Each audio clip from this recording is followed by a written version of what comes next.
Hello दोस्तों, good evening. कैसे आप लोग? आशा है कि आप लोग बहुत अच्छे होंगे। चलिए दोस्तों, आज बात करते हैं यूजीसी नेट पेपर फर्स्ट, जिसमें आज का आपका टॉपिक रहेगा the people development environment and higher education system. अब ये जो दो टॉपिक है, यहाँ से क्वेश्चन जो पूछता है वो किस लेवल तक का क्वेश्चन पूछता है। दोस्तों, अब पेपर का पैटर्न काफी चेंज भी है। ये 2019 से चेंज हो गया। पूरा एक कॉन्सेप्चुअल क्वेश्चन अब पूछने लग गया। पहले क्या होता था, फैक्चुअल पूछते थे, अब ये पूरा एक कंसेप्चुअल पूछते हैं। चलिए बात करते पहले the people development and environment क्या है, उसके बाद समझेंगे हायर एजुकेशन सिस्टम। जैसे आपने देखा होगा, इसके शब्दों में ही क्या लिखा है, the people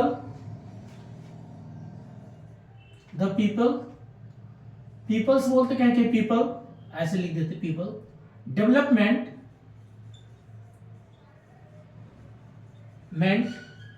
and environment.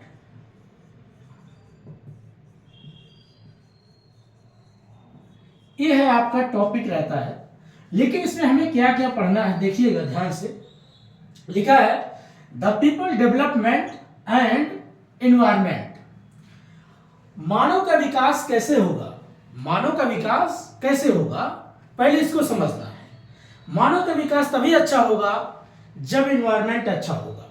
Suppose करिए, आप अगर पढ़ाई करते हैं, अगर आपका घर का माहौल अच्छा होगा, अगर चार लोग आपको पॉजिटिव तरीके से बात करेंगे, आपके मनोस्थिति को प्रोत्साहित करेंगे, आपके मनोबल को बढ़ाएंगे, तो आप अच्छा पढ़ाई करेंगे, अच्छा फील करेंगे।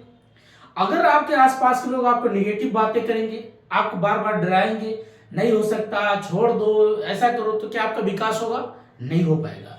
ठीक उसी प्रकार से अगर मानव का विकास होना है तो एनवायरनमेंट का क्या होना चाहिए? अच्छा होना चाहिए, गुड होना चाहिए, अर्थात बेहतर होना बहुत जरूरी है। अगर एनवायरनमेंट अच्छा होगा तभी मानव का विकास होगा। तो हमें पढ़ना क्या, पहले एनवायरनमेंट के बारे में पढ़ेंगे, तब उसके बाद द पीपल डेवलपमेंट के बारे में पढ़ेंगे कि एसडीजी क्या है, एमडीजी क्या है, क्योटो प्रोटोकॉल क्या है। ये सारे सभी पॉइंट उसमें हम समझेंगे, जो कि पेपर यहीं से पूछता। पहले समझेंगे बेस एनवायरनमेंट। अब एनवायरनमेंट जब आप पढ़ोगे, इसमें आपको क्या क्या टॉपिक आता है दोस्तों, एक एक करके समझते हैं।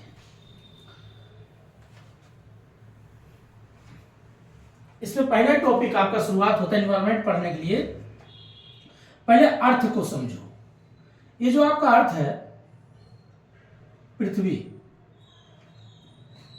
आप इसके बारे में पहले समझो भैया कि ये है क्या। ये मान लीजिए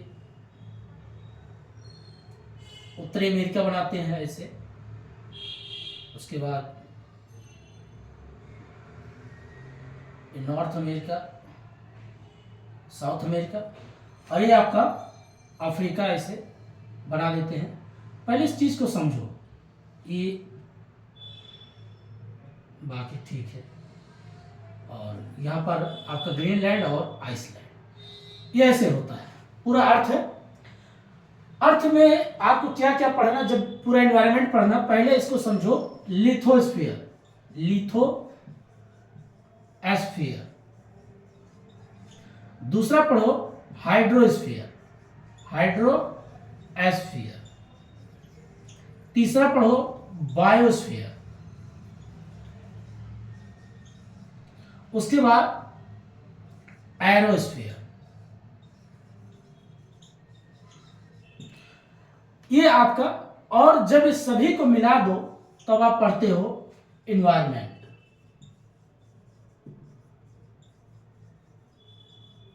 अभी क्या है देखिए, अगर लिथोस्फीयर किसको बोलते हैं? जो पृथ्वी है जिस पे आप चलते हैं, जिसको बोलते हैं ऊपरी परत, जिसको क्रस्ट बोलते हैं।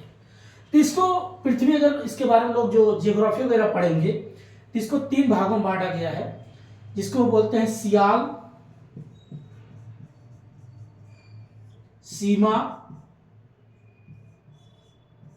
और नीफे। इसको हिंदी में लिख दिया, सियाल, सीमा, नीफे। ये पूरी परत है पृथ्वी की जो बांटी गई है। तो ये पार्ट किसका होता है? लिथोस्फीयर का। लेकिन लिथोस्फीयर के बारे में जो पढ़ते, ऊपरी परत को, अर्थात जिसको क्रस्ट बोलते हैं, इसके बारे में समझते हैं। अब इसी पे आप रहते हैं। क्रस्ट पे क्या आपको देखने को मिलता है? पर्वत है, पठार है, मैदानी भाग है, तटीय क्षेत्र है, मरुस्थलीय भाग है। ये सभी पॉइंट आप देखने को पड़ता है। कौन कौन सा?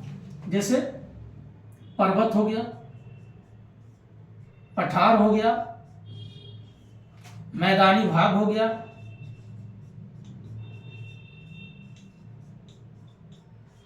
तटीय क्षेत्र हो गया जिसको कोस्टल एरिया बोलते हैं, तटीय क्षेत्र। ये सब क्या है? इसी के ही पार्ट है, तटीय क्षेत्र और मरुस्थल।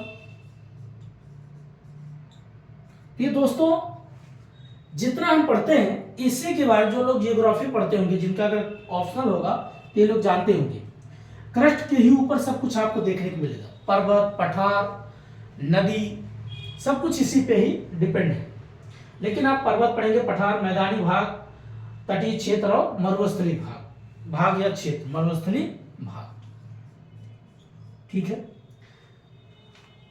अगर इनमें सभी में किसी भी प्रकार का, अगर पर्वतीय भागों में बार बार भूकंप नहीं आता है, मैदानी भाग में कोई भूकंप नहीं आता, बाढ़ नहीं आता है, और तटीय क्षेत्र में ना कभी सुनामी आ रहा हो या साइक्लोन नहीं, चक्रवात नहीं आता हो, मरुस्थलीय भागों में ठीक है जैसा भी बार बार अगर तूफान आएगा तब भी दिक्कत, अगर इनमें किसी भी प्रकार का कोई भी नेचुरल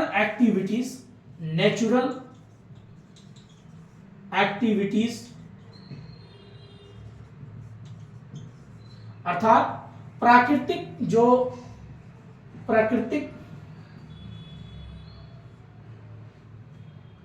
जो आपदा होती है,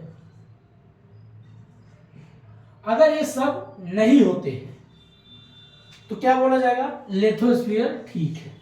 और जब लिथोस्फीयर ठीक होगा तो एनवायरनमेंट अच्छा होगा। भाई अगर किसी जगह पे बार बार भूकंप आएगा, बार बार बाढ़ आएगा, बार बार सूखा पड़ेगा हर साल, और ये लिथोस्फीयर इनमें हमेशा हलचल होता रहेगा, तो एनवायरनमेंट में क्या होगा? चेंजिंग आएगा। और जब एनवायरनमेंट में चेंज आएगा तो क्या मानव का विकास हो पाएगा? नहीं हो पाएगा। तो एनवायरनमेंट का क्या होना चाहिए? बेहतर होना चाहिए। लेकिन एनवायरनमेंट बेहतर तभी होगा जब आपका लिथोस्फीयर अच्छा होगा, तभी जो एनवायरनमेंट अच्छा होगा। ये पहली पॉइंट समझ गए आप। दूसरा हाइड्रोस्फीयर पढ़ते हैं। हाइड्रोस्फीयर मीन्स होता है जलमंडल। जो लोग पढ़ेंगे ओशिनो या ओशिनो जियोग्राफी, तो ओशिनो मीन्स जिसमें आप पढ़ेंगे Pacific ocean, Atlantic ocean, Indian ocean, Arctic ocean, ये जितनी चीजें आप पढ़ेंगे जलमंडल से जुड़ी हुई सारी जो बातें हैं, अगर आपके पैसिफिक ओशन में, जिसको रिंग ऑफ फायर बोलते हैं, वहां पर बार बार आपका अर्थक्वेक या भूकंप आता रहता है, क्योंकि वो टेक्टोनिक क्रिया ऐसी चलती रहती है। अगर वहां पर चीजें ज्यादा नहीं होती है, कम होता रहेगा, तो क्या होगा? वहां पर जो मानव बसे हैं, जो भी रहते हैं, जैसे जापान का क्षेत्र है, तो जापान को अगर देखा जाए तो पैसिफिक ओशन में ही पाया जाता है। अब वहां पर बार बार अगर भूकंप आता रहेगा, ज्वालामुखी आता रहेगा, तो मानव अच्छा सर्वाइव नहीं कर पा सकता, और जब अच्छा सर्वाइव नहीं कर पाएगा तो उसका विकास नहीं होगा। तो भी किसका पार्ट है? ये भी आपका जियोग्राफी का पार्ट है, लेकिन ये किससे जुड़ा होता है? एनवायरनमेंट से।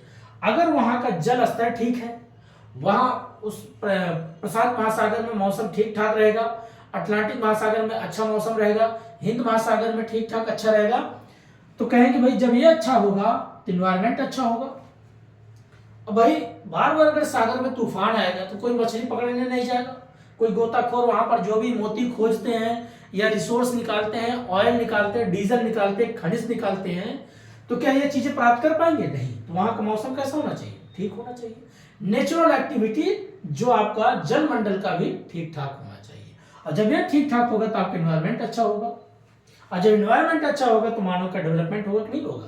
भाई जब वहां से पेट्रोल निकालेगा, डीजल निकालेगा, मोती निकालेगा, मछली पकड़ेगा, तो मानव अपने जीवन में उसको उपभोग करेगा, और जब उपभोग करेगा अपने आप में डेवलप करेगा।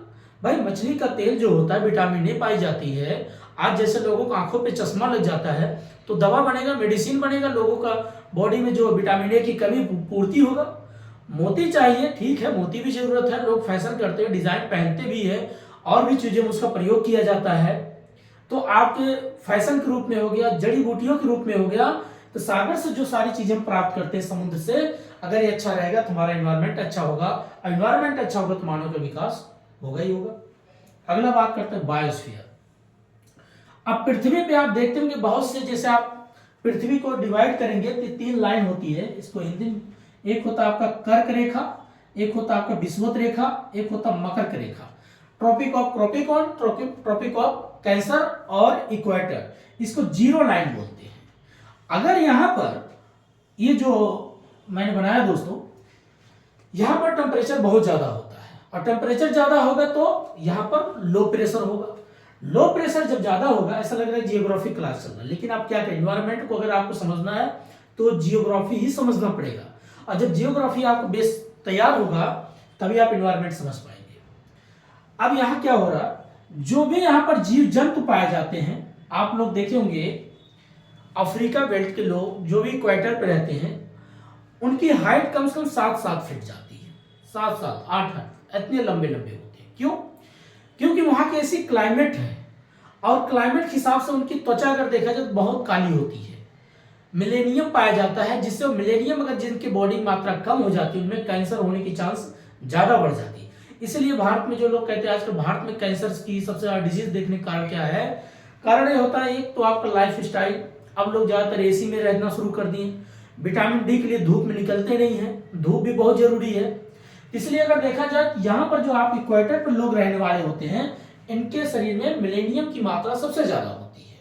वो क्या करती है, सूर्य से किरणें जो अल्ट्रा, उसको बचाने के लिए वो काला इसलिए हो जाता है, स्किन ब्लैक हो जाती है, और टेम्परेचर ज्यादा हाई होता है।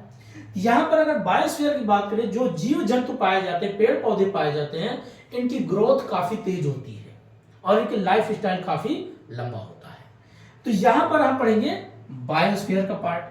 अब बायोस्फीयर में आपको सिर्फ इक्वेटर नहीं, ट्रॉपिक ऑफ कैंसर के इसके ऊपर जाएंगे तो यहाँ भी जो लोग पाए जाते हैं, फिर इसके ऊपर जाएंगे तो यहाँ भी, और उसके बाद पोल जो होता है आपका ध्रुव होता है, तो इसको बोलेंगे नॉर्थ पोल और इसको बोलेंगे साउथ पोल। तो कहने का मतलब यह है कि जो भी आपका कर्क रेखा, मकर रेखा या विषुवत रेखा, जितने भी आपको डिवाइड किया गया, बांटा गया है, चाहे आप गर्म प्रदेश हो, ठंडा प्रदेश हो या समशीतोष्ण हो, तो यहाँ पर जो भी जीव जंतु पाए जाते हैं, अगर ये लोग क्लाइमेट के अनुसार इनकी भी लाइफ स्टाइल ठीक ठाक अच्छी रहेगी तो बायोस्फीयर अच्छा होगा, और जब बायोस्फीयर अच्छा होगा तो आपका एनवायरमेंट अच्छा होगा, और जब एनवायरमेंट अच्छा होगा तो फिर मानव का विकास होगा। भाई क्यों नहीं विकास होगा?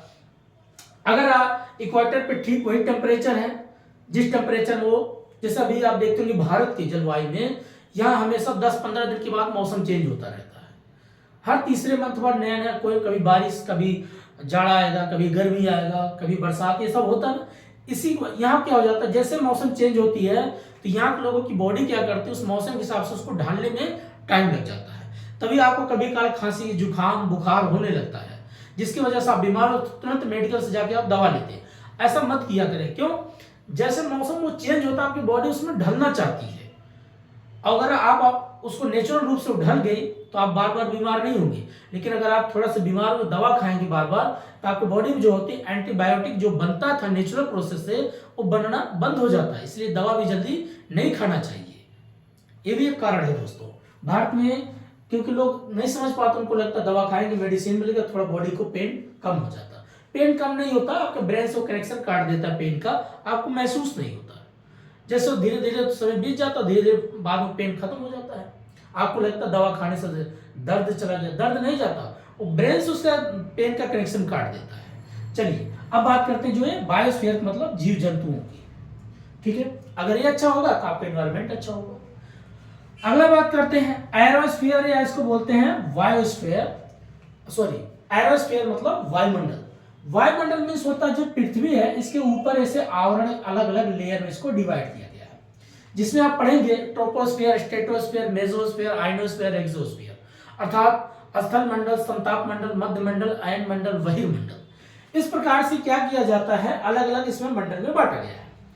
आजकल आप देखते होंगे बहुत से प्लेन एक दूसरे से क्रैश कर जाती है, एक दूसरे प्लेन हवा में जाती है तो वहां पर गर्म हो जाती है, वो इंजन काम करना बंद कर देता है, फिर नीचे वो क्रैश होकर गिर जाती है। कारण क्या है? इसका प्रभाव पड़ रहा भाई, अगर वायुमंडल में नाइट्रोजन गैस की मात्रा बढ़ेगी या कार्बन डाइऑक्साइड की मात्रा ज्यादा बढ़ जाएगी या ऑक्सीजन की मात्रा कम हो जाएगी, तो अनबैलेंस जब होगा तो क्या होगा, मानव के लिए भी और प्लस जो इस इन्वायरमेंट में आप सारी चीजें वायुमंडल में जो भी आप जैसे कि आजकल लोग अपना एरोप्लेन भी है, अपना नहीं मतलब एरोप्लेन प्लस सैटेलाइट सब कुछ छोड़ते हैं। अगर उस क्लाइमेट के हिसाब से उस वायुमंडल के अनुकूल वो चीजें नहीं होगा तो क्रैश करेगा ही। तो इसके लिए क्या करना होगा, फिर मानव क्या करता है, कार्बन डाइऑक्साइड कम करने के लिए पेड़ पौधा लगाता है, वृक्षारोपण करता है कि भाई कार्बन डाइऑक्साइड की मात्रा कम होना चाहिए। देखिए कार्बन डाइऑक्साइड की मात्रा हमें जरूरत भी है, अगर कार्बन डाइऑक्साइड बहुत कम भी हो जाएगा तो एक चीज और भी है, क्या होगा दोस्तों, कार्बन डाइऑक्साइड जब कम हो जाएगा तो ठंडा हो जाएगा, और ठंडा हो जाएगा तो हर एक व्यक्ति, जैसे ठंड के दिनों में कपकपी होती है तो आप हर एक चीज पता चला किताब है, बुक्स है या पानी, ये सब बर्फ की तरह जमे रहेंगे। इसलिए कार्बन डाइऑक्साइड भी होना बहुत जरूरी है, लेकिन अगर उसकी मैक्सिमम मात्रा बढ़ गई तो हमारे लिए नुकसानदेह हो सकता है। तो अगर इसमें वायुमंडल में नाइट्रोजन, प्रोटॉन, हेक्सेन, मीथेन, जितने आपको nitrogen, oxygen, phosphorus, potassium, magnesium, तरह तरह के जितने भी यहाँ पर एथेन, मीथेन, प्रोपेन, हेक्सेन, जितनी गैसें यहाँ पाई जाती हैं, अगर कोई भी मंडल में स्टोर, जैसे आपका समताप मंडल से ऊपर है, अगर उसमें बैलेंसिंग अप्रोच में रहेगा तो सूर्य से आने वाली किरणों को सही तरीके से उसको रिफ्लेक्ट करेगा, फिल्टर करेगा। अगर उसकी मात्रा ज्यादा बढ़ गई तो भी नुकसान है, कम है तब भी नुकसान।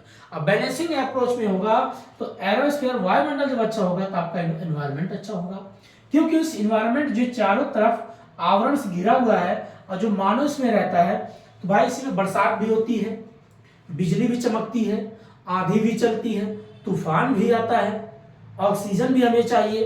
तो ये सब कुछ अगर जैसे भी आपने देखे होंगे अमेरिका में लॉस एंजलिस करके एक जगह अभी आग लगा था, तो उसके पीछे यही कारण है, अगर वायुमंडल में किसी प्रकार का अनबैलेंस क्रिया होने लग गया तो आपकी जहां ठंडी प्रदेश हो वातावरण वहां का गर्म हो गया, और गर्म होने के साथ क्या होगा, सारी चीजें जब गर्म हो जाती है तो उसमें आग लगने की चांस ज्यादा बढ़ जाती है। कभी काल आप देखते होंगे जंगलों में जल्दी आग क्यों लग जाती है, क्योंकि जब मौसम गर्म होता है तो पौधे आपस में एक दूसरे से इससे रगड़ होती है, और रगड़ से चिंगारी बन जाती है, आग लग जाती है, ऐसा भी कारण होता है। इसलिए कहा जाता है जब आपका वायुमंडल अच्छा होगा तो आपका एनवायरमेंट अच्छा होगा, और एनवायरमेंट अच्छा होगा तो मानव का विकास अच्छा होगा। अब वायुमंडल से बहुत कुछ चीजें, हवा चलती है तो आप पवन चक्की चलाते हैं, पवन चक्की से आप बिजली बनाते हैं, ये सारा चीज किसका पार्ट हो गया, आपका एनवायरमेंट का। तो बेसिक शुरुआत यहाँ से होना चाहिए, ठीक है दोस्तों। अब यही बेसिक जो आपका सारी चीज होता है, तो हम सबसे ज्यादा इसमें हमें क्या पढ़ते हैं, जो आजकल लोग 2-3 पॉइंट ज्यादा पढ़ते हैं। एक होता है बायोडाइवर्सिटी, बायोडाइवर्सिटी, दूसरा होता है हॉट स्पॉट, हॉट स्पॉट, तीसरा होता है आपका वेटलैंड, ये बेसिक चीज है।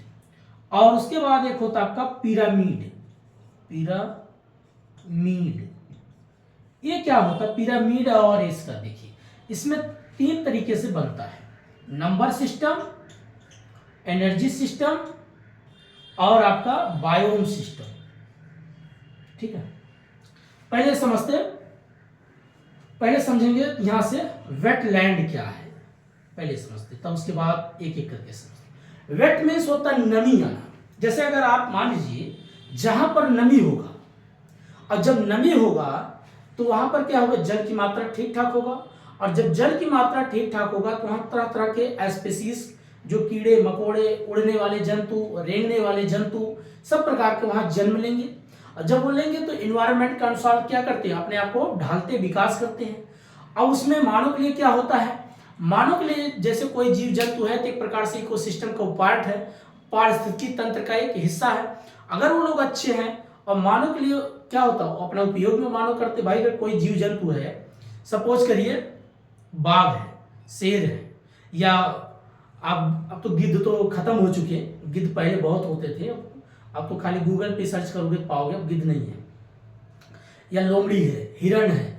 ऐसे जो जीव जंतु क्यों होते हैं, वो आपके इन्वायरमेंट के लिए ही होते हैं। जब पर्यावरण को बैलेंस करेंगे तो मानव उसके भी हिसाब से चलता है। जैसे कभी काल आप देखते होंगे बुद्धिज्म में कॉन्सेप्ट बात करते पर्यावरण से जुड़ा हुआ, कि जो कोई व्यक्ति की मूर्ति है, ऐसे समझिए कोई व्यक्ति की मूर्ति होती है, आप देखते होंगे ऊपर से ऐसे शेष नाग बोलते हैं फन बना होता है, उसका एक मैसेज देते हैं। क्यों? जैसे सांप क्या होता है, सांप इन्वायरमेंट का एक हिस्सा, एक पार्ट है जो आपको जीवित रखेगा। आप सोचेंगे ये कैसे? भाई आप सांप के जहर से ही आप क्या करते हैं, दवा बनाते हैं, मेडिसिन बनाते हैं, एक काम ये भी करते हैं। पहले सांप को क्या करेंगे, सांप के जहर को निकालते हैं, फिर घोड़े को लगाते हैं। घोड़े को लगाने के बाद वो धीरे धीरे उसको दवा उसकी बॉडी में वो धीरे धीरे इंजेक्ट करते करते करते करते वो अपने आप को ढाल लेता है, फिर उसके शरीर से ही निकालते हैं, फिर वो दवा बनाकर फिर अलग रखते हैं, फिर जिनको सांप काटता तो उनको लगाते हैं। तो सोचिए कितनी चीज यहाँ से हम सीखते हैं। दूसरा चीज मानव के साथ क्यों जोड़ा गया है, जैसे आप शेषनाग देखते हैं ऊपर ऐसे फन बना होता है, इसके पीछे क्या चीज, इकोसिस्टम की बात यही कहते हैं। जैसे चूहा है, चूहा आपके घर का अनाज खा रहा है सॉरी खेतों का अनाज खा रहा है, तो सांप क्या करता है, उसको खा जाता है, उसको बैलेंस कर लेता है। इसीलिए आप पढ़ेंगे जो फूड चेन होता है, चूहा किसको खा रहा है, कीड़े मकोड़ों को, वो भी उसको खत्म कर रहा है। दूसरा चीज चूहे को किसने खाया, सांप ने खाया, सांप को किसने खाया, बाज खाता है। इस प्रकार से फूड चेन की बात करता है। तो ये पूरा किसका पार्ट है, इन्वायरमेंट का पार्ट है। और जब वो लोग एक दूसरे बैलेंस करेंगे तभी तो मानव के लिए बैलेंस होगा, कुछ खाने पीने चीज मिलेगा। एक बार चाइना में क्या हुआ, चाइना में ऐसे 18 से 1960 की बात, वहां पर एक ऐसा नियम एक बार बना दिए, काफी गौरैया चिड़ियों को मारना शुरू कर दिए। और गौरैया चिड़िया इसलिए मारे कि लोगों को लगता था खेत की अनाज जितनी है ये सब चिड़िया खा जाती हैं। लोगों ने वहां पर सरकार एक ऐसा अनाउंस कर दिया, बोल दिया कि जो चिड़िया मार के लाएगा उसको इतना इनाम दिया जाएगा। हर एक व्यक्ति 200-300 मार मार कर लाते थे। ऐसा वक्त आया कि जब गौरैया चिड़िया कम हो गई तो उसमें जो टिड्डे होते हैं, ग्रॉसहॉपर, इनकी संख्या इतनी ज्यादा बढ़ी कि पता चला एक चाइना में तबाही मचा दी, भूखमरी हो गई। इसलिए कहते हैं कि आप किसी भी जीव जंतु को, जैसे आपके घर में दीवार पे जो छिपकली रहती है वो भी एक इन्वायरमेंट का पार्ट है, वो भी इकोसिस्टम का पार्ट है। वो क्या करती है, जो आपके घर में मच्छर होते हैं, जो मच्छर हो गए प्लस इसको क्या बोलते, कॉकरोच हो गए, ये इन लोग उनकी सफाई कर देती है, इसलिए दीवार पे चिपकी होती है। और जब भी वो खाती है तो जीभ निकालती है लंबी सी, वो जीभ निकालती है, चट से उसको पकड़ती है और खा जाती है। और कभी कभार छिपकली के जब कोई शिकार करता तो अपनी वो पूंछ तोड़ देती है, दूसरा जानवर उसको खाने में बिजी हो जाता, तब तक वो निकल लेती है। सोचिए पूरा इकोसिस्टम क्या नेचर ने बनाया है। यही चीज है दोस्तों, आप अगर बायोडायवर्सिटी ये सारी चीजें पढ़ेंगे तो आपको बहुत इंजॉय आएगा, क्या चीजें इसमें छुपा है। तो ये होता है वेटलैंड। वेट मतलब नमी जहां होगा वहां पर हर प्रकार के जीव जंतु जन्म लेंगे और वही जीव जंतु मानव के हित के लिए अच्छा होगा। और जब वहां पर उसी में सबसे ज्यादा किसी की संख्या बढ़ने लगी, शेर की संख्या बढ़ गई, चीते की संख्या ज्यादा बढ़ गई, हिरण की संख्या ज्यादा बढ़ गई और कौवे की संख्या ज्यादा बढ़ गई, गौरैया चिड़िया की संख्या ज्यादा बढ़ गई, तो अगर तरह तरह प्रकार के जीव जंतुओं की संख्या ज्यादा होती है तो उसी बोलेंगे बायोडाइवर्सिटी हो गया। जैसे भारत है, इंडिया इज ए बायोडाइवर्सिटी। किसके लिए, कल्चर भी यहाँ पर बहुत अलग है, लैंग्वेज बहुत सी है, यहाँ के लोगों का रहन सहन बहुत अलग है, लेकिन तभी अलग अलग भिन्न है, लेकिन संख्या भी ज्यादा है, इसलिए इंडिया को बोलते हैं बायोडाइवर्सिटी एज ए कंट्री। ठीक उसी प्रकार से तो बायोडाइवर्सिटी जो आपका एनिमल देखने को मिलेंगे, उसमें उड़ने वाले जीव जंतु देखने, चलने वाले जीव जंतु देखने, रेंगने वाले जीव जंतु मिलेंगे, सांप मिलेंगे, बहुत वैरायटीज आप सांप देखते होंगे। तो ये किसका पार्ट हो जाता है, आपका बायोडाइवर्सिटी। और जब यही बायोडाइवर्सिटी किसी एक पर्टिकुलर एरिया में देखने को मिल जाता है, जैसे आप वेस्टर्न घाट हो गया, ईस्टर्न घाट हो गया, हिमालय का रेंज हो गया, तो उसको बोलेंगे हॉट स्पॉट रेंज। अब समझ में आ गया। तो वेटलैंड ये रामसर सम्मेलन भी हुआ था 1972 के लगभग, ऐसे 1972-75 बीच में हुआ, एग्जैक्टली डेट याद नहीं, लेकिन एग्जैक्टली यही नहीं है। तो रामसर सम्मेलन का मतलब यही हुआ था, ईरान में हुआ था कि वेटलैंड कितने कितने हैं। जो आपका झील होती, तालाब होती है, तो वेटलैंड का काम करती है। जहां पर झील होगा देखिएगा, साइबेरिया से आने वाले वहां के जीव जंतु, उनका माइग्रेशन होता है। मतलब यहाँ तो लोग बोलेंगे इमिग्रेशन, माइग्रेशन, लेकिन वो नेचर के लिए क्या, नेचर के लिए जहां उनको जन्म मिलेगा वहां जाके अपना शरण लेते हैं। जैसे अभी आप देखते होंगे कश्मीर में, जम्मू और कश्मीर में जब ज्यादा ठंड पड़ती है तो ऊपर के जो बेल्ट होता है आपका लद्दाख वद्दाख जितना है, तो सीधे चले जाते हैं श्रीनगर, और जब ठंड खत्म होती तो यहाँ के लोग वहां चले, अर्थात कैपिटल चेंज कर देते, कभी उसको जम्मू बनाएंगे, कभी श्रीनगर बनाते हैं। तो ऐसे जीव जंतु जो होता है क्लाइमेट के हिसाब से अपने आप को अलग अलग क्षेत्र में जाते हैं। मानव ही एक ऐसा है जो मानव के लिए रोक टोक लगा रखा है, लेकिन जीव जंतु में देखिए जो एक गाना है कि धरती और पंछी या नदियाँ इनके कोई सरहद ना हो, एक गाना है मुझे याद नहीं आ रहा दोस्तों, इन्हें कोई ना रोके, ये पंछी हवा के झोंके, नदियाँ, इनको कोई नहीं रोक सकता, ये नेचुरल है। तो कहने का मतलब ये है जहाँ नमी होगा वहाँ सबसे ज़्यादा जीव जंतु होगा, और जब सबसे ज़्यादा जीव जंतु किसी पर्टिकुलर एरिया में देखने को मिलेगा तो उसको हॉट स्पॉट रेंज रख देंगे। बस यही है। अब भारत में हॉट स्पॉट रेंज कितने हैं, कभी 14 होते थे, कभी 24 होते हैं, बढ़ता घटता रहता है। अगर भाई घटता कैसे है, मानो पहाड़ को काट डालेगा तो भाई उनके लिए जो जीव जंतु रहते हैं वो खत्म हो जाएंगे, डिक्लाइन हो जाएंगे, तो संख्या घट जाएगी। जहाँ कभी 24 था हो जाएगा 23, और 4 और खत्म कर देंगे तो 20 हो जाएगा। तो मानव इसको बनाएगा, मानव इसको संरक्षण भी करेगा। इसलिए आप देखते हैं अलग अलग संरक्षण कन्वर्जन एक कभी पार्क को लेकर के, वनस्पति को लेकर के, एनिमल्स को लेकर के एक कन्वर्जन जोन बनाया गया है।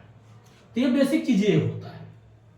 और जब ये सब चीजें अच्छा होगा तो इसी में पढ़ते हैं पिरामिड। पिरामिड क्या होता है, नंबर सिस्टम पे काउंट करते हैं। नंबर सिस्टम मतलब जैसे एक पेड़ है, तो पेड़ आप देखिएगा तो उस पर कितनी चिड़िया बैठी हैं, फिर उस चिड़िए के जो उसके पंख होते हैं उसमें कितने छोटे छोटे कीड़े होते हैं, तो उसको ऐसे बनाते हैं दोस्तों। नंबर से जो कभी ट्रायंगल हॉरिजॉन्टल भी होगा तो मान लो एक में संख्या दिखाए, फिर दूसरा दिखाए, ऊपर एक कर देंगे। कभी तालाब का दिखाएंगे तो इसमें सबसे ज्यादा जल है, फिर इसमें कुछ छोटी मछलियां, फिर एक बड़ी मछलियां। इस तरीके से पिरामिड बनता है। तो एक नंबर सिस्टम जिसमें आप काउंट कर सकते हो, एनर्जी सिस्टम जिसमें आप काउंट नहीं कर सकते, जिस सूर्य का प्रकाश 1000 किरणें आता है और ग्रास पे मतलब घास पे पड़ता है, उस घास को कोई जानवर खाता है, खरगोश खाता है, फिर उस खरगोश को कोई लोमड़ी खाती है, तो उसमें फूड चेन के हिसाब से एनर्जी चेंज होता रहता है। और बायोम मतलब जीव जंतु है जो भी है, जैसे बायोम से जुड़ा हुआ मेढक है, मेढक ने मान लीजिए घास खाया, तो घास खाने मेढक ने कीड़े को खाया, और मेढक को सांप ने खाया, सांप को पता चला चील खाता, गिद्ध खाता है। ये भी एक प्रकार से फूड चेन बायोम की बात करता है। बायोम मतलब जीव जंतु से, एनर्जी मतलब सूर्य के प्रकाश से, और नंबर सिस्टम मतलब जिसमें आप काउंट कर सकते हो, तालाब को ले सकते हो, पेड़ को ले सकते हो, इसकी बात करता है। तो पिरामिड ये होता है। और इतना ही चैप्टर होता है, ज्यादातर नहीं होता है, आपको ज्यादा इसमें डीपली नहीं जाने की जरूरत है। ठीक है, अब जब ये सारी चीजें आप समझ जाते हैं तो इसी पे सरकार या गवर्नमेंट नई नई पॉलिसी बनाई है। क्या? SDG, MDG, COD, BOD, बस ये बेसिक चीज है। SDG क्या? ये 2015 में लाया गया, इसका टारगेट 2030 तक है। MDG ये 2000 में लाया गया था, अब ये खत्म हो गया, ये 2015 में समाप्त हो गया। इसमें 8 पॉइंट थे, SDG में 17 पॉइंट है। अब एक बात करते हैं क्या क्या होता था। SDG मतलब यही है कि आप पीपल डेवलपमेंट की ही बात करेगा। भाई जब पूरा एनवायरनमेंट ठीक है तो SDG का मतलब है कि लोगों को विकास करने के लिए कुछ नया नया स्कीम चलाया जाए। क्या? आप सैनिटाइज जिसको बोलते थे, जब कोरोना काल आया तो लोग बोलते भाई थोड़ा सैनिटाइजेशन कर लो, हाथ धो लो, साफ कर लो, यही सब पॉइंट इसमें जुड़ा हुआ है। पहले क्या बात करेगा? रिड्यूस टू पॉवर्टी, गरीबी कम करो। दूसरा, जब गरीबी कम करोगे तो उसके बाद बेहतर एजुकेशन करो। फिर उसके बाद जो आजकल मेल और फीमेल में होता है भाई, लिंग भेद होता है, महिलाओं के लिए कहेंगे इनकी सीट आरक्षित है, पुरुषों के लिए यहाँ बैठो, इसलिए बोला गया इक्वालिटी की बात होना चाहिए, किसी प्रकार कोई भेदभाव नहीं होगा। सही बात है, आज भी जैसे समाज को, भारत जैसे देश में लड़का और लड़की के लेकर के भेद चलता है। जैसे आप देखते होंगे कभी हरियाणा में 700 कुछ मतलब महिलाएं होती थी, 1000 पुरुष होते थे, कितने का रेशियो गैप देखने को मिलता था। तो अगर तभी भारत सरकार ने अगर देखा, जब NDA गवर्नमेंट आई कि बेटी बचाओ बेटी पढ़ाओ अभियान चलाए। क्यों? अगर देश में या पृथ्वी पे महिला नहीं होंगी तो दुनिया कैसे चलेगा, और जब दुनिया नहीं चलेगा तो लोगों को रहने का क्या फायदा। इसलिए हर एक चीज का होना बहुत जरूरी है, पूरा इकोसिस्टम बिगड़ जाता, मार काट बहुत कुछ चीजें होना शुरू हो जाता, किडनैपिंग। इसलिए क्या गया कि SDG में अगर बारीकी पॉइंट सोचोगे तो बहुत डीपली पॉइंट है। तो आप गरीबी कम करने मतलब सरकार योजना बनाएगी, वेलफेयर के रूप में काम करेगी। जैसे 5 किलो अनाज देती है, ठीक है, उनका काम भाई गरीब के लिए दे रहा है, ठीक है। अब बहुत से लोग उस पर निगेटिव पॉइंट डालेंगे, बहुत से लोग पॉजिटिव पॉइंट भी डालेंगे। अब भाई जिसके पास जमीन नहीं है, जिसके पास 1 एकड़ बजाय 1 बिस्वा जमीन नहीं है, वो मजदूर आदमी है, अगर उसके फैमिली 5 लोग हैं, 25 किलो अनाज अगर एक व्यक्ति 5-5 किलो मिलता है, 25 किलो अनाज उसको मिल गया, चाहे वो आटा बना के अगर खाता होगा, कुछ तो उसको सपोर्ट मिला। क्या करे सरकार भी, कितना क्या करेगी? आप इस चीज को बारीकी से सोचो। जो आपको पीडीएस चलाया गया है, जो गरीबी रेखा से नीचे या गरीबी रेखा से ऊपर है, 3 कैटेगरी में बांट दिया गया है, जिसमें एक लाल कार्ड बनता है, एक पीला कार्ड बनता है और एक सफेद कार्ड बनता है। तो जो कार्ड उसमें डिवाइड किया गया, क्यों बांटा गया? भाई ठीक है, बहुत गरीब हैं, बिलो पॉवर्टी लाइन में आते हैं, ये जो ठीक मिडल में आते हैं, ये अपर में आते हैं, ठीक ठाक है। तो जो व्यक्ति अभी उस लेवल तक है, अभी उसके पास अर्निंग नहीं है, उसके पास जमीन नहीं, मजदूर आदमी है, अगर सरकार उसके लिए कोई बेनिफिट देना चाहेगा तभी तो गरीबी से निकल पाएगा। अब लोग कहेंगे नहीं, इसको आदत हो गया, या तो सरकार उसको रोजी रोटी दे, या सरकार उसके लिए रोजी रोटी के साथ यार भाई किसी प्राइवेट में काम दे, तो सरकार उसको स्कीम चलाती है। लेकिन स्कीम वहां तक पहुंचती कहाँ है? उसको पहुंचाने के लिए ब्यूरोक्रेसी होनी चाहिए। और ब्यूरोक्रेसी कौन होते हैं? आपके आईएएस होते हैं। आजकल तो वो लोग आईएएस ऐसे बन रहे हैं जैसे मजाक बन रखा है। एक आदमी कैमरा ले लेगा, पीछे पीछे चलता रहेगा, काल काल के लौंडी, आज के लौंडे बन रहे आईएएस 21-22 साल के। अब उनको देखो, मेच्योरिटी कुछ है नहीं क्या? अरे भाई आप कलेक्टर बने हो, कलेक्टर मतलब अगर अंग्रेजों के शब्द देखा जाए तो कलेक्ट करना, पैसा कलेक्ट करने का शब्द था। 1935 में लाया गया, 1951 में इसको लागू कर दिया गया। तो सरदार वल्लभ भाई पटेल का देना, जो लोग इस देश में यूपीएससी तैयारी करते हैं। नहीं पहले लोग जर्मनी जाते थे, सॉरी लंदन में जाके एग्जाम होता था। चीजें जो जितनी बनाई गई बहुत अच्छी थी, लोगों ने आजकल दिखावा ज्यादा है। मेरी गाड़ी देखो, मेरा घर देखो, मेरी नौकरी देखो, ये क्या बकवास है? जमीनी स्तर पे काम करो। गरीबी के लिए जो तुम्हें स्कीम गवर्नमेंट बनाती है उसको जमीनी स्तर तक पहुंचाओ, लोगों तक पहुंचाओ, गांव के मुखिया जागरूक करो, इंक्वायरी करो, जिस डिस्ट्रिक्ट पे बैठे हो गांव में अपनी गाड़ी उठाओ, भाई जाके पता करो कितने लोग गरीबी से निकले, कितने लोग नहीं निकले, रिपोर्ट तैयार करो। उस रिपोर्ट को अपने स्टेट से, जो सरकार आपका राज्य है, कैपिटल है, जैसे यूपी है, मान लखनऊ, लखनऊ तक पहुंचाओ। लखनऊ से सरकार अपना सेंटर तक बात रखेगी कि हमारे इस इतने डिस्ट्रिक्ट में गरीबी हमने निकाल दिया, या गरीबी से लोगों को खत्म किया, गरीबी खत्म कर दिया, लोग अच्छे लेवल में आ गए, लोगों को रोजगार की बात की। ये चीजें होना चाहिए। लेकिन लोगों का आजकल नौकरी पाना, बस अपना लाइफ सेट है, पैसा आ रहा, क्या टेंशन। यही चीज आज देश को और पीछे ले जा रहा है। तो एसडीजी मतलब यही सब पॉइंट उसमें है। Reduce to poverty, reduce to hunger. Hunger मतलब भूखमरी कम करना है। भाई जब किसी व्यक्ति को 2 वक्त की, देखो जिसका पेट भरा होता है ना वो रामायण अच्छा गाता है, और जिसका पेट भरा नहीं रामायण नहीं गाएगा, माँ बहन की गाली देता है। ये रियल है, ट्रुथ है। भाई उसका पेट नहीं भरा होगा करेंगे क्या? तो उसके लिए सरकार को सोचती, स्कीम बनाती है। ये जेन्युइन सी बात है, जो व्यवहारिक कोई बात बता रहे दोस्तों। अगर आपका पेट भरा है, आप अच्छा है, सक्षम है, तो आप क्या लगेगा? हर एक जगह ऐसा लगेगा सब मस्त है, सब चंगा सी। लेकिन ऐसा नहीं होता है। आपको कभी जमीनी स्तर पर उतर के जाके गांव में देखिए, तब पता चलेगा कि किसको रिड्यूस टू पॉवर्टी करना है, कि रिड्यूस टू हंगर करना है, या इक्वालिटी की बात करना है। आज भी चले जाइए गांव में, देखिए भेदभाव चलता है। इकोनॉमिकल रूप से वो गरीब हैं, लोग उनसे इस तरीके से व्यवहार करते हैं। तो ये सारी चीज इसीलिए सरकार ने एसडीजी लेके आए, सस्टेनेबल डेवलपमेंट गोल। इसमें 17 पॉइंट है। इसमें 17 पॉइंट जो एक एक करके बात करें, यही सब है। सैनिटाइजेशन की बात करेगा, साफ सफाई की बात करेंगे, बिजनेस की बात करेंगे। बिजनेस मतलब नेशनल और इंटरनेशनल दोनों तरीके की बात होना चाहिए, तभी तो देश समाज आगे बढ़ेगा। सस्टेनेबल डेवलपमेंट का मतलब ये था कि अगर एक पेड़ काटते हो, सपोज करिए एक कोई बरगद का पेड़ है, ठीक है, अगर इस पेड़ को आप काट रहे हो, इससे काटने से पहले आप पहले 100 पेड़ लगाओ। जब 100 पेड़ लगा दो तब इसको काटो। क्यों? क्योंकि भाई आप इसको काट दोगे तो जिस एरिया में जितने ऑक्सीजन देता था लेवल कम हो जाएगा, नहीं हो जाएगा। तो विकास का मतलब है पहले उतनी व्यवस्था करो। जैसे कभी काल पुराने जमाने में दादा लोग, जो पुराने अपने दादा की बात करते हैं, वो लोग क्या करते थे, बड़े दूरदर्शी होते थे। क्या दूरदर्शी? जमीन थोड़ा सा बना दिए, अच्छे घर बना देते थे, या कुछ पैसे जमा कर देते थे।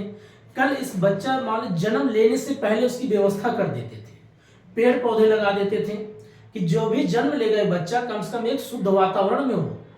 आजकल के लोग क्या हो गए, इतने भूखमरी आ गई, अब तो बहुत ज्यादा भूखमरी है। सोचो कैसे, मन से भूखे हैं, घर के खाना छोड़ के बर्गर पिज्जा चाउमीन पेट के पड़े हैं, इसलिए डायबिटीज के मरीज बने पड़े हैं। दिन भर 5 घंटा मोबाइल चलाएंगे लेकिन 2 घंटा बैठ करके खाना नहीं बनाएंगे खाएंगे, ऐसे मानसिक रूप से कमजोर होते चले जाए। अब पुराने जमाने में अगर देखा जाए तो आपके दादा बाबा आपके लिए हर चीज व्यवस्था कर देते थे। इसी को ही बोलते सस्टेनेबल डेवलपमेंट। आजकल कोई सस्टेनेबल डेवलपमेंट नहीं है। आजकल तो देखते न्यूक्लियर फैमिली होती जा रही है, इंडिविजुअल फैमिली होती जा रही है। अंदर से भले घूम रहे हैं, टहल रहे हैं, खा रहे हैं, लेकिन संतुष्ट नहीं है, खुश नहीं है। वो बहुत ज्यादा एंजाइटी और डिप्रेशन में जी रहे हैं। ये रियल है, ट्रुथ है। क्योंकि ज्वाइंट फैमिली जैसे जैसे टूट गई, अब लोगों को लगेगा ज्वाइंट फैमिली ठीक नहीं। ज्वाइंट फैमिली फायदा क्या होता था दोस्तों, आप मान लीजिए आप घर में 3 भाई हो, एक भाई कोई दिल्ली मुंबई कमाने चला जाता था, 2 भाई घर पे हैं, तो पूरा आपका परिवार देख लेते थे। आज जब अपने परिवार से टूट जाते हो तो आप सब कुछ देख रहे हो, बच्चों को भी पालना है, नौकरी भी करना है, घर भी संभालना है, पैसे तो कमा रहे हो, लेकिन आपका माइंड सब जगह बट गया है। पहले क्या होता, सिर्फ आप कमाते थे, पैसा कमाया, घर लेके चले गए, दे दिए, बस हो गया। परिवार को पता नहीं चलता था कब आपकी शादी, कब आपका बच्चा बड़ा हुआ, कब उसकी भी शादी होने का टाइम आ गया, आपको पता ही नहीं चलता था। लोग 70-70, 80-80 साल जी लेते थे। आज आदमी 30-35 तक जाते सर का बाल उड़ जा रहा है, व्हाइट होता जा रहा है, झुर्रियां जल्दी आ रही। क्यों? उसने अपनी मन की भड़ास जो है कहीं नहीं निकाल पाता। पहले लोगों में बैठ के अपनी बात कर लेता था, अब रिश्ता हो गया कैपिटलिज्म की, इसलिए बर्बादी कारण है। तो एसडीजी सिर्फ एक ही पॉइंट नहीं, इसमें बहुत कुछ पॉइंट जुड़ा है। ये 17 पॉइंट है, इसको आप लोग पढ़िएगा।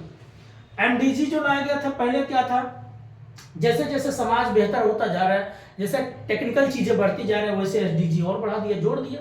पहले 8 पॉइंट रखा था, यही है जो आपका एसडीजी है। पहले ये आपका एमडीजी था, मिलेनियम डेवलपमेंट गोल, इसमें 8 पॉइंट था, वही सारी पॉइंट था। Reduce to hunger, reduce to poverty, लेकिन अभी जब तक वो नहीं घटा इसलिए और उसको और आगे बढ़ा दिया, प्लस उसमें 7-8 पॉइंट और जोड़ दिया। ये चीजें है आपका। और जब ये बेहतर होगा तभी द पीपल डेवलपमेंट का विकास होगा। भाई जब गरीबी नहीं होगा, लोग बीमार नहीं होंगे, महिलाओं का सम्मान होगा, छोटे बच्चों को जब कोख में नहीं मारेंगे, तभी तो समाज बेहतर होगा। पहले क्या होता था, जिनके पास पैसा होता तो मेडिकल कराते, दवा खाते, दवा से पता नहीं क्या क्या कितने पाप करते रहे लोगों ने। जब जन्म नहीं देना था तैसे कुकर्म क्यों करते हो। इससे इसका इम्पैक्ट पड़ा हमारे समाज में, इसलिए सरकार उस पर काफी बैन लगाया। ये गलत चीज है, ये बहुत गलत है। तो ये सारी चीजें इसमें लिखा हुआ, और जब ये सब बेहतर होगा तो आपका समाज बेहतर होगा। बस यही है पर्यावरण, और कुछ है नहीं दोस्तों। इसीलिए उसका नाम लिखा the people development and environment. जब इन्वायरमेंट अच्छा होगा तो आपका डेवलपमेंट होगा। और गवर्नमेंट ने बाकी जो स्कीम बनाए, हाँ दो और बता दे दोस्तों, सीओडी और बीओडी क्या है। सीओडी बीओडी क्या होता है, जिससे पहले समझते हैं बीओडी, बायो ऑक्सीजन डिकम्पोजिंग। अगर आप मान लीजिए कोई छोटा सा बर्तन लो और उसमें आप छिलके डाल दो, आलू का छिलके डाल दो, टमाटर के छिलके डाल दो, जो भी आपके घर में चाय पत्ती वगैरह टुकड़े निकलते हैं सब उसको उसमें डाल दो। आप देखते होंगे धीरे धीरे वो डिकम्पोज होता है, वो सड़ता है, वो अपना कलर बदलता है, फिर उसमें कीड़े पैदा होते हैं, वो धीरे धीरे क्या होता है, वो सड़ करके खाद बनता है। लेकिन उसका प्रोसेस क्या है, एक बायोलॉजिकल तरीके से होता है। तो जो उसमें कीड़े लगते हैं वो ऑक्सीजन कंटेंट भी कंज्यूम करते हैं, ऑक्सीजन जितना पाएंगे उसको उतना जल्दी उसको डिकम्पोज कर देते हैं, और जब उसको डिकम्पोज कर देंगे जल्दी से तो खाद बन जाता है।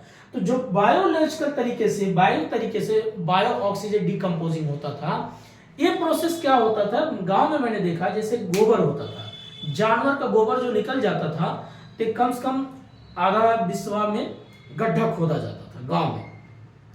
उसमें सब जो भी घर का जितने मान लो हमारे परिवार में लगभग जो भी थे नहीं अभी हैं, लगभग 8-9 लोग मिलाकर के जितने परिवार थे, चाचा ताऊ ये सब मिला, जितना घर का सब गोबर निकला उसी में डालते थे। वो क्या होता था, उसी में सड़ जाता था। बरसात होती, पानी आ गया, धूप भी लग रहा, हवा भी चल रहा, तो उसमें कीड़े जन्म लेते थे। कीड़े मतलब एक प्रकार से केचुए। तो केचुआ क्या करता था, उसको डिकम्पोज कर देता था। एक प्रकार से बायोलॉजिकल तरीके से जो डिकम्पोज होता था तो उसको में भी ऑक्सीजन लगती है, ऑक्सीजन जितना पाएगा उसको जल्दी उसको क्या करता था, डिकम्पोज कर देता था, खाद बना देता था। तो ये प्रोसेस को बोलते हैं बीओडी। दूसरा होता है सीओडी। आजकल लोगों ने जो खाद बनाते हैं, अब पता चला वो केचुए नहीं है, तो लोग क्या करते हैं, केमिकल ऐसे सिंथेटिक केमिकल बना लिए, अब उससे क्या करते हैं, जैसे उसमें प्लास्टिक भी डाल दो, कपड़े भी डाल दो, किताब भी डाल दो, घर का और भी पॉलीथीन जितने भी सब कुछ उठा के उसमें डाल दो और उसमें केमिकल डाल दे तो जल्दी से उसको क्या करता है, रिसाइकल कर देता है, एक नया रूप ढाल देता है, या उसको जल्दी जो जिसको खाद बनाता है उसको बोलते हैं सीओडी अर्थात केमिकल ऑक्सीजन डिकम्पोजिंग। वो जल्दी केमिकल जो डाल दिया इसकी वजह से वो जल्दी सड़ा देता है। ये प्रोसेस होता है। बस इतना ही था सब मिला करके, और यही आपका पूछता रहता है। बाकी 2-3 पॉइंट और पूछता है, कन्वर्जन जोन पूछता है, भाई पूछेगा एनवायरमेंट पूछ लेगा, चलिए ओजोन दिवस कब मनाया जाता है, पर्यावरण दिवस कब मनाया जाता है, ये फैक्चुअल चीजें हैं। और दूसरी चीज इसमें पूछेगा आपका क्योटो प्रोटोकॉल क्या है। अब क्योटो प्रोटोकॉल क्या है, अगर थोड़ा सा और पॉइंट बता देते आपको, पहले समझिए। अब जैसे पूरा अर्थ थी, अब अर्थ में आता है ग्लोबल वार्मिंग। ग्लोबल वार्मिंग, और जब ग्लोबल वार्मिंग होगा तो इसमें होगा क्लाइमेट चेंज। क्लाइमेट चेंज आएगा। अब क्लाइमेट चेंज कैसे होगा, ऐसे समझो, आपकी बॉडी एक प्रकार से ग्लोबल वार्मिंग, मतलब ग्लोब है, जैसे ग्लोब मतलब पूरी पृथ्वी है। आपकी बॉडी में हड्डी है, मांस है, ब्लड है, सब कुछ है। वैसे पृथ्वी पे क्रस्ट है, मेंटल है, कोर है, पर्वत है, पठार है, झरना है, सब कुछ है। ठीक, जैसे उसी एक एग्जांपल लो अपने बॉडी का। अगर आपकी बॉडी का बीपी ठीक ठाक चलेगा, बीपी अच्छा चल रहा है, ना तो हाई है ना लो है, ठीक चल रहा है। दूसरा, आपकी बॉडी की टेम्परेचर भी ठीक है, कोई दिक्कत, डाइजेशन सिस्टम बहुत अच्छा काम कर रहा है, तो आपको कोई दिक्कत नहीं आ रहा। लेकिन जैसे आपकी बॉडी में किसी भी तत्व की मात्रा बढ़ गई, किसी भी तत्व की, नमक ज्यादा खा लिया बीपी बढ़ गई, नमक कम खाया बीपी लो हो गया, जैसे अनबैलेंस हुआ तुरंत क्या होता है, आपके बॉडी के अंदर क्लाइमेट चेंज होना शुरू हो जाता है। क्या क्लाइमेट चेंज होगा, आप घबराहट आ जाएगा, आप परेशान हो जाएंगे, आप किसी को गाली देना शुरू कर देंगे, आप चिड़चिड़े हो जाएंगे, आप काम नहीं करेंगे, अपने ऑफिस में होंगे तो सोचेंगे बॉस को जूता से निकाल के मारूं सर पे, ऐसा ऐसा मन में फील होगा।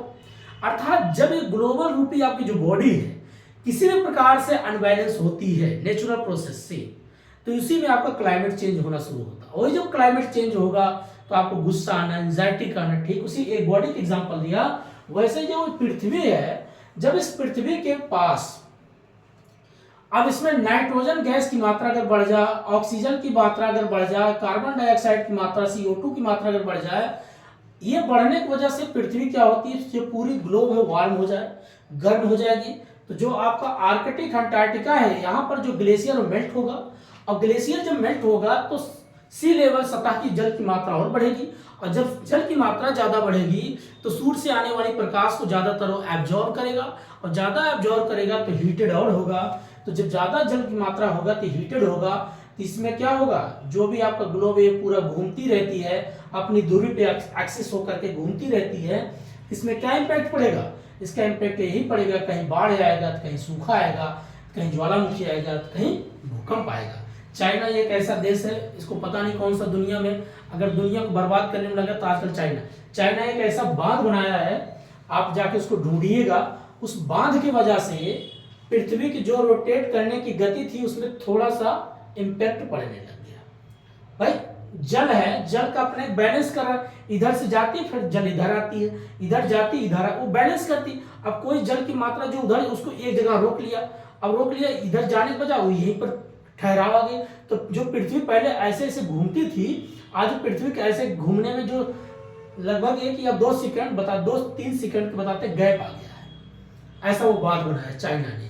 तो मानो अगर एक्टिविटीज, ह्यूमन एक्टिविटी ऐसा करेगा तो ये मत समझिएगा एक ही आदमी प्रभाव पड़ेगा, पूरी जब पृथ्वी अनबैलेंस होगा तो सब पे प्रभाव पड़ेगा।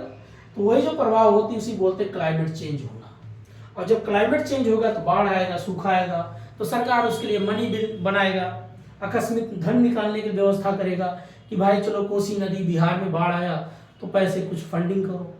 लेकिन यहाँ सरकार ये नहीं सोचती कोसी नदी क्यों बाढ़ लाती है, क्यों नहीं कोसी नदी के बारे में सोचा जाए, क्यों नहीं उससे पैसे खर्च करके एक बढ़िया से व्यवस्था कर दिया, जब पानी के एक साइड में निकाल दो, बार बार हर साल वो अपनी दिशा बदल देती है, कितने जनधन की नुकसान होती है।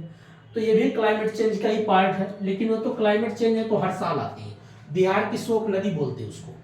तो ये चीजें आपका क्लाइमेट चेंज की बात करती है, अर्थात ग्लोब गर्म हुआ तो इसमें अनबैलेंस हुआ और तुरंत यहाँ क्लाइमेट चेंज होगा, कहीं बाढ़ कहीं सूखा, कभी ला लीनो कभी अल लीनो। जो ये ला लीनो अल लीनो है इसका इम्पैक्ट पड़ेगा, कभी सूखा आएगा कभी बाढ़ आएगा।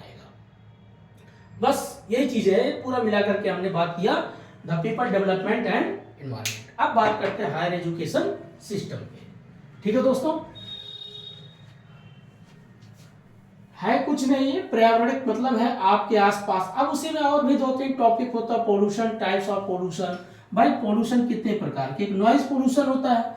भाई आप घर में मान लीजिए 25 हर्ट्ज आप सुनना चाहते हैं, 25 तक। अब वहां आपके कान के बगल कोई आके 80 में चिल्लाना शुरू कर देगा, आपके कान का पर्दा ही फट जाएगा।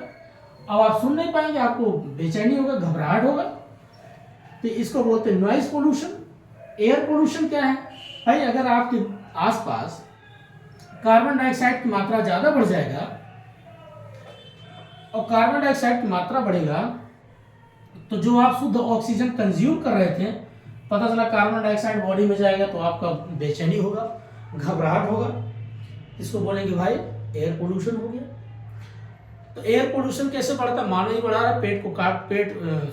पेड़ काटते जाओ, बिल्डिंग बनाते जाओ, रोड बनाते जाओ, पेड़ मत लगाओ, बस कार्बन डाइऑक्साइड ऑटोमेटिक बढ़ेगा। तो ऑक्सीजन के लिए कुछ दिनों बाद पीठ पे लोग, जैसे समुद्र में गोते लगाने के लिए ना पीठ पे सिलेंडर बांधते ऑक्सीजन, ऐसे बांध के लोग एक दूसरे से मुलाकात करेंगे आने वाले समय में, अगर लोग प्रकृति के बारे में नहीं सोचेंगे तो पेड़ के लगाइए। अगर जिनके घर पे 10-15 तुलसी का पेड़ है गमले में, वो सबसे ज्यादा ऑक्सीजन देती है। यकीन ना मानिए, कभी आप अपने पास घरों में लगा के देखिएगा। मैं तो लगाया दोस्तों, उससे कई फायदा होती है कि उनकी जो पत्ती है उसको चाय पत्ती में मिला के बढ़िया चाय बना के पियो, काली चाय, बहुत बढ़िया काम करता है। दूसरा चीज आपको ऑक्सीजन भी देती है और उससे इम्यून सिस्टम बहुत अच्छा होता है, आप बार बार बीमार नहीं पड़ते हैं। ठीक है, चलिए आइए बात करते हैं higher education system.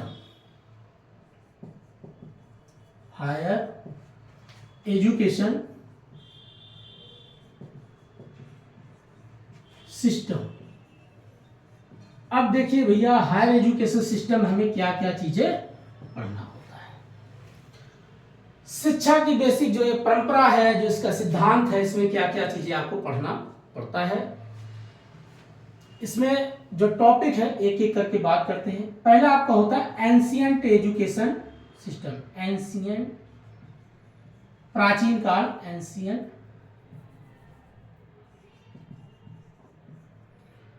Education system.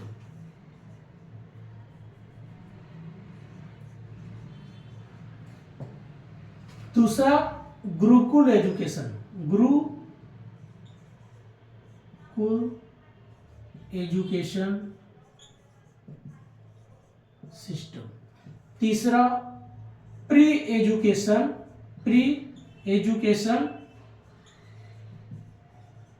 And post education.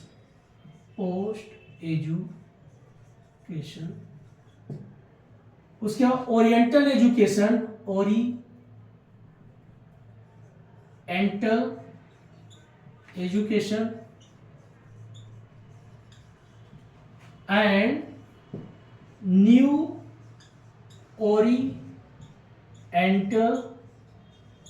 Education system, या कन्वर्जन बोलते हैं इसको। कन्वर्जन करते हैं, कन्वर्जन मतलब संरक्षण करना, परिवर्तन करना,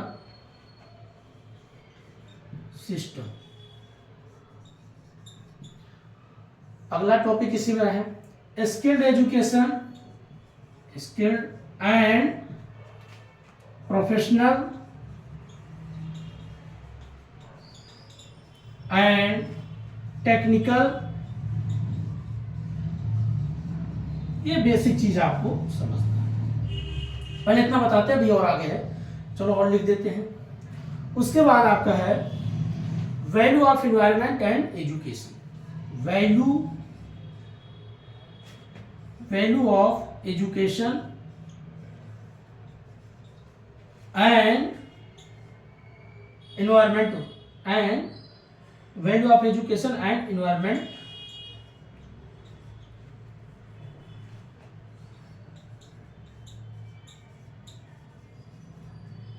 एनवायरमेंट वैल्यू। ये बात कहता है, देखिए समझिए। लास्ट में उसका आपका टॉपिक होता है पॉलिसी एडमिनिस्ट्रेशन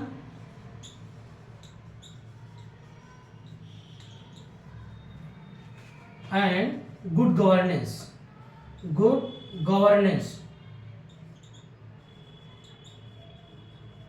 बस ये इतना है, ये सब मिला करके। लेकिन इसमें आपको ऐसा लगेगा कभी पॉलिटी पढ़ रहे हो, कभी हिस्ट्री पढ़ रहे हो, ऐसा आपको देखने को मिलेगा। चलिए एक एक करके बात करते हैं, उसके बाद टॉपिक इसको समाप्त करें।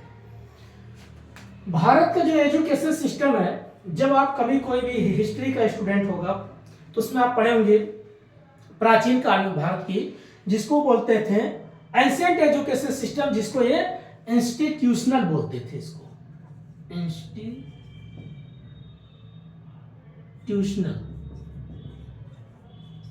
मतलब संस्थागत।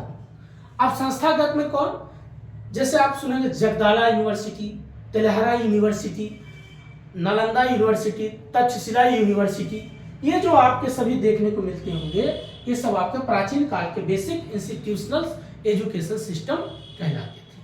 बस ऐसे समझो कौन कौन सा। पहला आपका जैसे कोई भी उठा लो, आप नालंदा यूनिवर्सिटी कहाँ पर है, बिहार में। विक्रमशिला बिहार, तेलहरा यूनिवर्सिटी, जगदाला यूनिवर्सिटी, उसके बाद तक्षशिला यूनिवर्सिटी, ऐसे बहुत सी यूनिवर्सिटी थे। लेकिन जो बेसिक बेसिक नाम आता है वो 8-9 लगभग आता है, वैसे तो 100-200 लगभग थे दोस्तों भारत में, ऐसे यूनिवर्सिटी थी। आज भी आप जाइएगा, जब खुदाई बहुत से आर्कियोलॉजिकल डिपार्टमेंट कार्बन डेटिंग से पता करते हैं कितना पुराना है यूनिवर्सिटी, लगभग वो 500 बीसी 400 बीसी ऐसे ऐसे समय के थे। बताओ 400 बीसी, बीसी और एडी में बहुत लोग कंफ्यूज होते हैं। बीसी मतलब होता जब तक ईसा का जन्म नहीं हुआ था। जैसे मान लीजिए मेरा जन्म अगर हुआ, मान लो मेरा जन्म हुआ, ऐसे कहे, मान लीजिए किसी व्यक्ति का ऐसा समझो कि भाई उसका जन्म 2020 में हुआ, ठीक, उसका जन्म हुआ 2020 में, तो जब पीछे पूछेंगे तो ये होगा बीसी, मतलब बिफोर। 80 मतलब ये लगा है क्राइसिस, मतलब जीसस से लेकर के। मान लीजिए जीसस का जन्म ऐसे बात करते 2020 में हुआ, लेकिन इससे पीछे जाओ, जैसे 2020 से पीछे अर्थात जैसे 400 बीसी, मतलब 400 साल पहले। और एडिक मतलब होता है आफ्टर, अब ईसा के बाद, इसलिए लोग लिखते होंगे ईसा पूर्व, ईसा के बाद, इसलिए बीसी और एडी लगाते हैं। तो ये ईसा से पूर्व सोचिए, ऐसे हमारे देश में प्राचीन काल में संस्थाएं थी, जिसमें कौन कौन सा, Nalanda university, Takshashila university, Jagdala university, Vikramshila university, Telhara university, ऐसे बहुत से यूनिवर्सिटी थी। और उस यूनिवर्सिटी में क्या पढ़ाया जाता था उस यूनिवर्सिटी में दोस्तों आपको साइंस अर्थात विज्ञान पढ़ाया। जैसे आप लोग सुनेंगे कभी काल चरक संहिता की बुक की बात करते हैं, ये तक्षशिला में पढ़ाया जाता था। सोचिए उस वक्त लोग जड़ी बूटियों से कितना परिचित होते थे, हर एक दवा मेडिसिन के बारे में कितना जागरूक होते थे पुराने समय में। अब वहां से कोई न कोई चीज ठीक, और पहले के लोग इतने बुद्धिजीवी कि वो लोग दीवार पे पत्थर पे लिख देते थे। आज भी आप चले जाइए इंडस वैली सिविलाइजेशन का जो वहां पर लैंग्वेज है उसको अभी डिकोड नहीं हो पा रहा। साउथ के एक सीएम है स्टालिन, उन्होंने बोला कि अगर इसको जो डिकोड करके बताएगा तो उसको इनाम दिया जाएगा। भाई उस वर्ड को जो डिकोड, अगर वर्ड डिकोड हो जाएगा तो वहाँ काफी चीजें आप समझ पाएंगे कि कल्चर क्या थे, ये क्या पढ़ते थे, कौन सा लैंग्वेज बात करते थे, उनकी भाषा क्या थी। इसीलिए तो हर एक व्यक्ति क्या करते थे, जो पुराने लोग होते थे, जैसे मैंने दीवार जो लिख रहा हूँ इसका मतलब क्या है। अब इसी चीज को अगर किसी पत्थर पर लिख देंगे तो मिटेगा, जब पत्थर जब तक टूटेगा नहीं तब तक मिटेगा नहीं। ऐसे लोग प्राचीन काल में क्या करते, जो एजुकेशन पाते थे वो पत्थरों पे ज्यादातर लिखावट कर देते थे।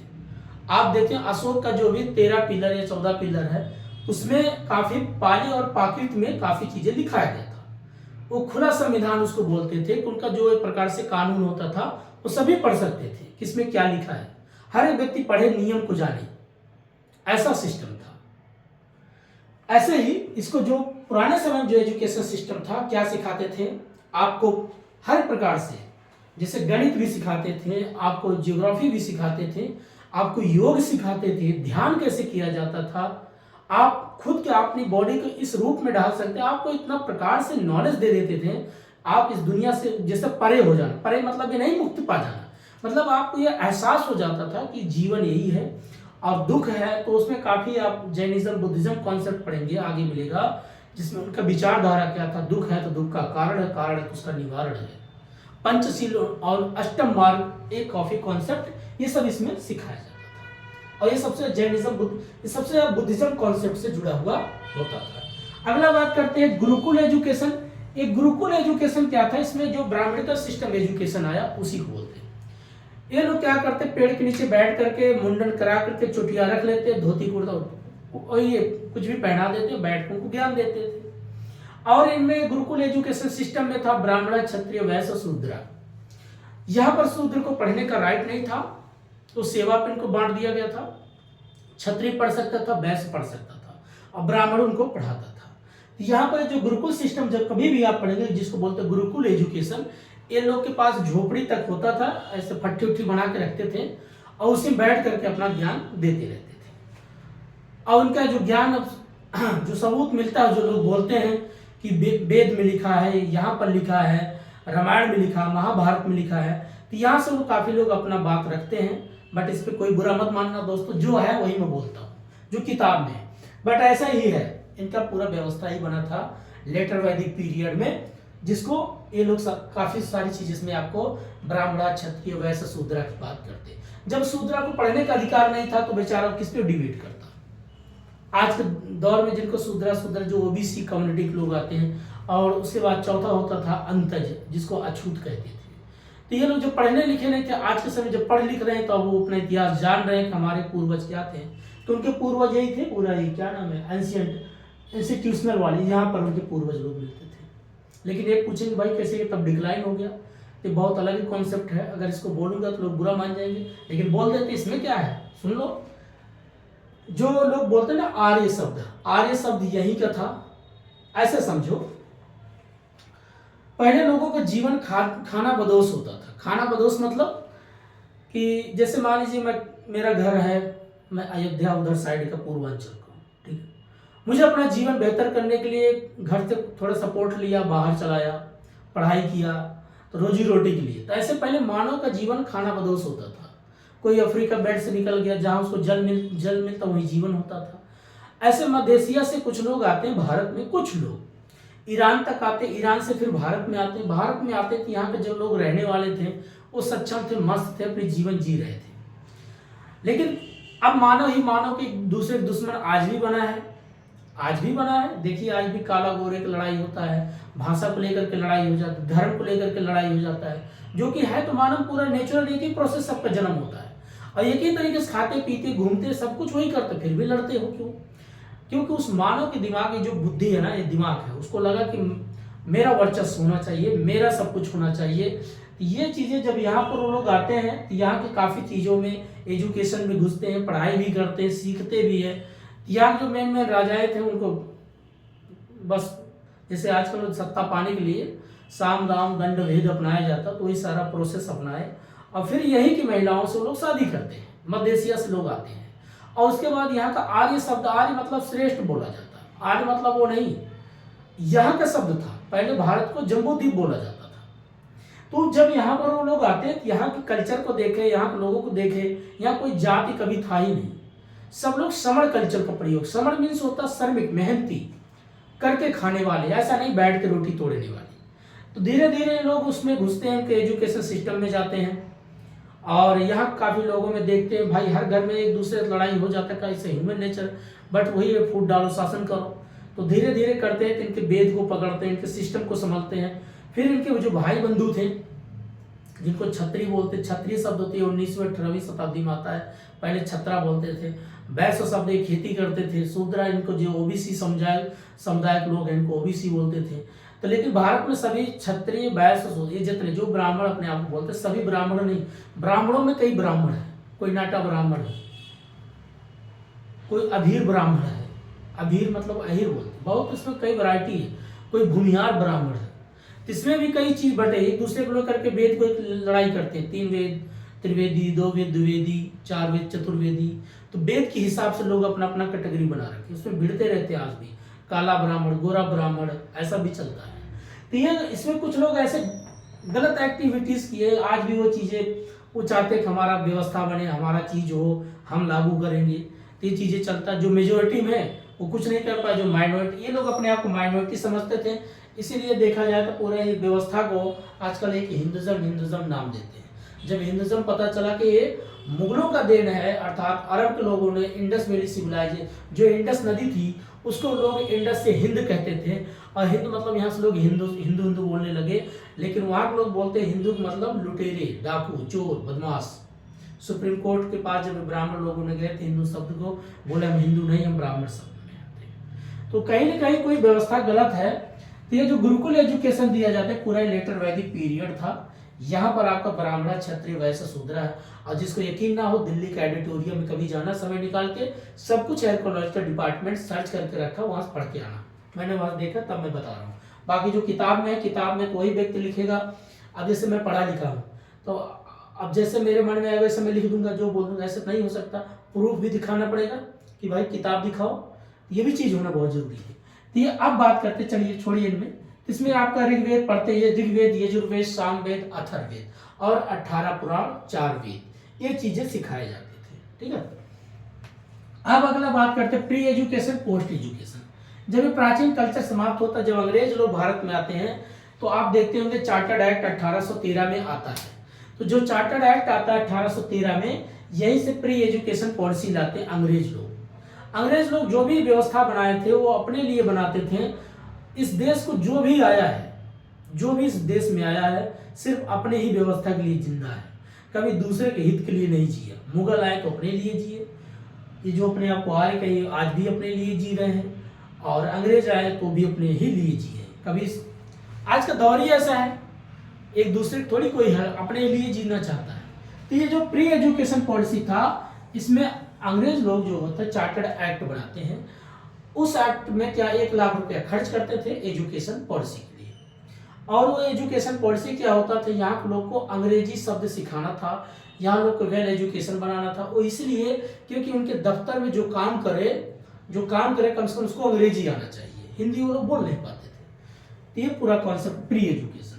पोस्ट एजुकेशन, जब देश आपका आजाद हुआ 1947 के बाद, तो यहाँ पर आपका राधा कृष्ण कमेटी, कोठारी कमेटी, इस तरीके को जो आप पढ़ते होंगे, 1947 के बाद जो पूरा एजुकेशन सिस्टम बनता है, जब आपका देश, जो अंग्रेज लोग लूट करके लेके चले गए, बाद में आपको वही खुइया करके दे दिया, भैया संभालो, तो आप यहाँ भारत में लोग अपना अपना व्यवस्था बनाते हैं, यूनिवर्सिटी बनाते हैं, धीरे धीरे आज भी बनता है। 2020 में नया एजुकेशन पॉलिसी आती है, सब किसका पार्ट होगा, पोस्ट एजुकेशन पॉलिसी। अगला बात करते हैं oriental education, new oriental education. क्या ओरिएंटल मीन्स होता है, जो पुराना कॉन्सेप्ट था, जो आपका ऑफलाइन क्लास चलता था, एक प्रकार से अगर बात करेंगे तो प्री एजुकेशन की बात होता था। और न्यू ओरिएंटल एजुकेशन की बात वो होती है जिसमें पोस्ट की बात करेगा, जैसे ओपन लर्निंग कोर्स होता है। तो ओपन लर्निंग जैसे आप घर बैठे आप प्राइवेट में एडमिशन ले लो, दिल्ली मुंबई कमाने चले जाओ, बाद में आजकल तो ऐसे भी सेटिंग है प्राइवेट स्कूलों में, आप 5,000 रुपया दे दो, कोई आपका पेपर भी दे देगा, आपको डिग्री मिल जाएगा। फिर बाद में अपना सर्टिफिकेट लेकर के कहीं बेरोजगारी में खड़े हो जाना, बोल देना सर मुझे नौकरी नहीं मिल रहा। ठीक है, ये भी व्यवस्था हो गया, new oriental education, open learning program चलता है। तो ये चीज़ है। कन्वर्जन, ये जो है आपका कन्वर्जन में संरक्षित करना, सिस्टम को बनाए रखना, मेंटेन रखना। आज लोग बहुत मेंटेन कर रखे हैं, हर दिन नया पॉलिसी चेंज होता है, नया एजुकेशन आता रहता है, ये चीज़ होता है।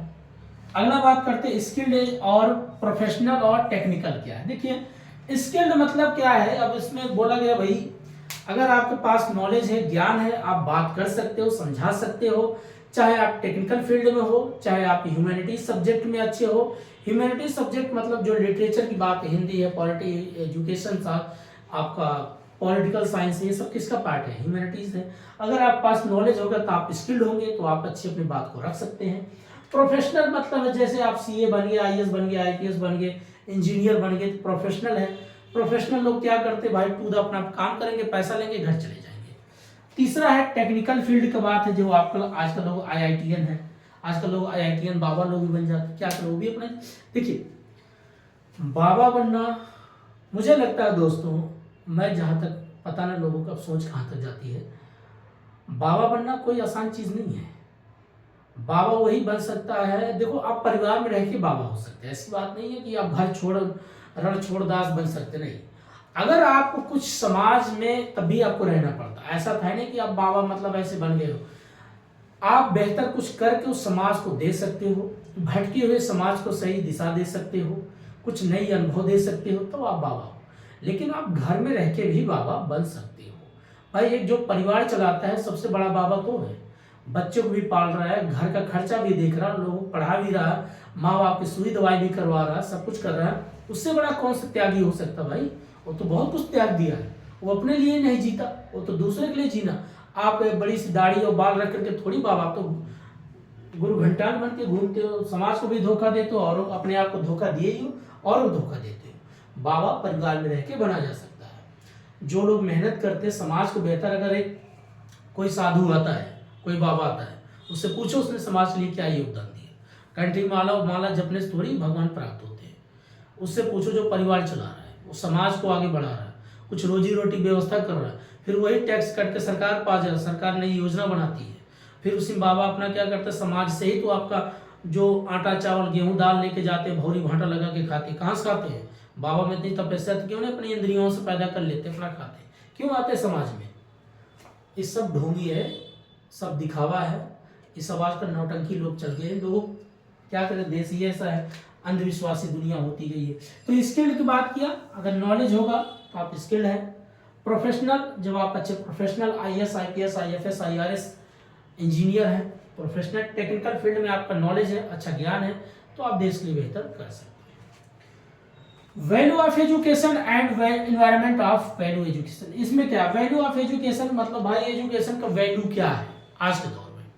आपने पढ़ाई कर लिया, अगर आप मान लीजिए BA कर रखे, BA मतलब bachelor of arts, arts means होता है कला, आपकी बात करने में कला होनी चाहिए। आप जब भी कोई हिंदी का वर्ड बोलो तो अगले दिमाग में बैठे कि कुछ बात कहता है। अब आज के दौर में किसी से जाके बोल दो भैया एक पत्र लिख के हमें दिखा दो, नहीं लिख सकता, क्योंकि उसने प्रैक्टिस नहीं कर रहा है। हिंदी बोलने के कह दो तो नहीं लिख सकता, इंग्लिश में लिखने वो भी नहीं लिख सकता। तो क्या आपने एजुकेशन का वैल्यू को कुछ समझा? वैल्यू ऑफ एजुकेशन का मतलब है बेहतर समाज बनाना, बेहतर देश बनाना। बेहतर जब समाज बनेगा, बेहतर समाज के साथ साथ बेहतर देश बनता है, तभी एजुकेशन का मतलब होगा, उसकी कुछ वैल्यू होगा। और वही दूसरा वैल्यू आपका एनवायरनमेंट का वैल्यू कहता है। जब आप अच्छे जागरूक होंगे, पढ़े लिखे होंगे, तो लोगों से कहेंगे भाई पेड़ पौधे भी लगाओ, पर्यावरण को भी ध्यान में रखो, अपना भी ध्यान रखो, तो इसको बोलेंगे एनवायरनमेंट ऑफ वैल्यू। तो एजुकेशन वैल्यू मतलब पढ़ाई का मतलब ये रोजी रोटी नहीं था। पढ़ाई का मतलब ये था आप जागरूक रहो, अवेयर रहो, प्राकृतिक चीजों को समझो, रोजी रोटी व्यवस्था आप खुद ही कर सकते हो। जीने खाने का अलग बात है, लेकिन पढ़ाई बहुत अलग चीज थी। लेकिन लोग पढ़ाई को जीने खाने का आधार बना लिए। आजकल जैसे CA है, ICWA है, CS है, या IAS IPS IFS की तैयारी करते हैं, UPSC का, लोगों को ये लगता है कि पैसा बहुत मिलेगा। पैसा इतना है नहीं IAS में, आपको 55,000 सैलरी होती, जाके आप देख लीजिए, गूगल पे सर्च करिएगा, 60-70 हज़ार, चलो 8वां वेतन लग गया, 70,000 पा जाओगे। 70,000 में आप क्या करोगे? आपकी अच्छी बीवी कोई मिल गई, 4 बार मेकअप कर ली तो आप कंगाल हो जाओगे भाई। 2 बार चली गई मेकअप कराने, 20-20 हज़ार रुपये करके चली जाए, 3 चक्कर में 20-60 बचेगा 10,000। 10,000 में आप क्या करेंगे? पार्ले बिस्कुट खाएंगे? ये सब बकवास है।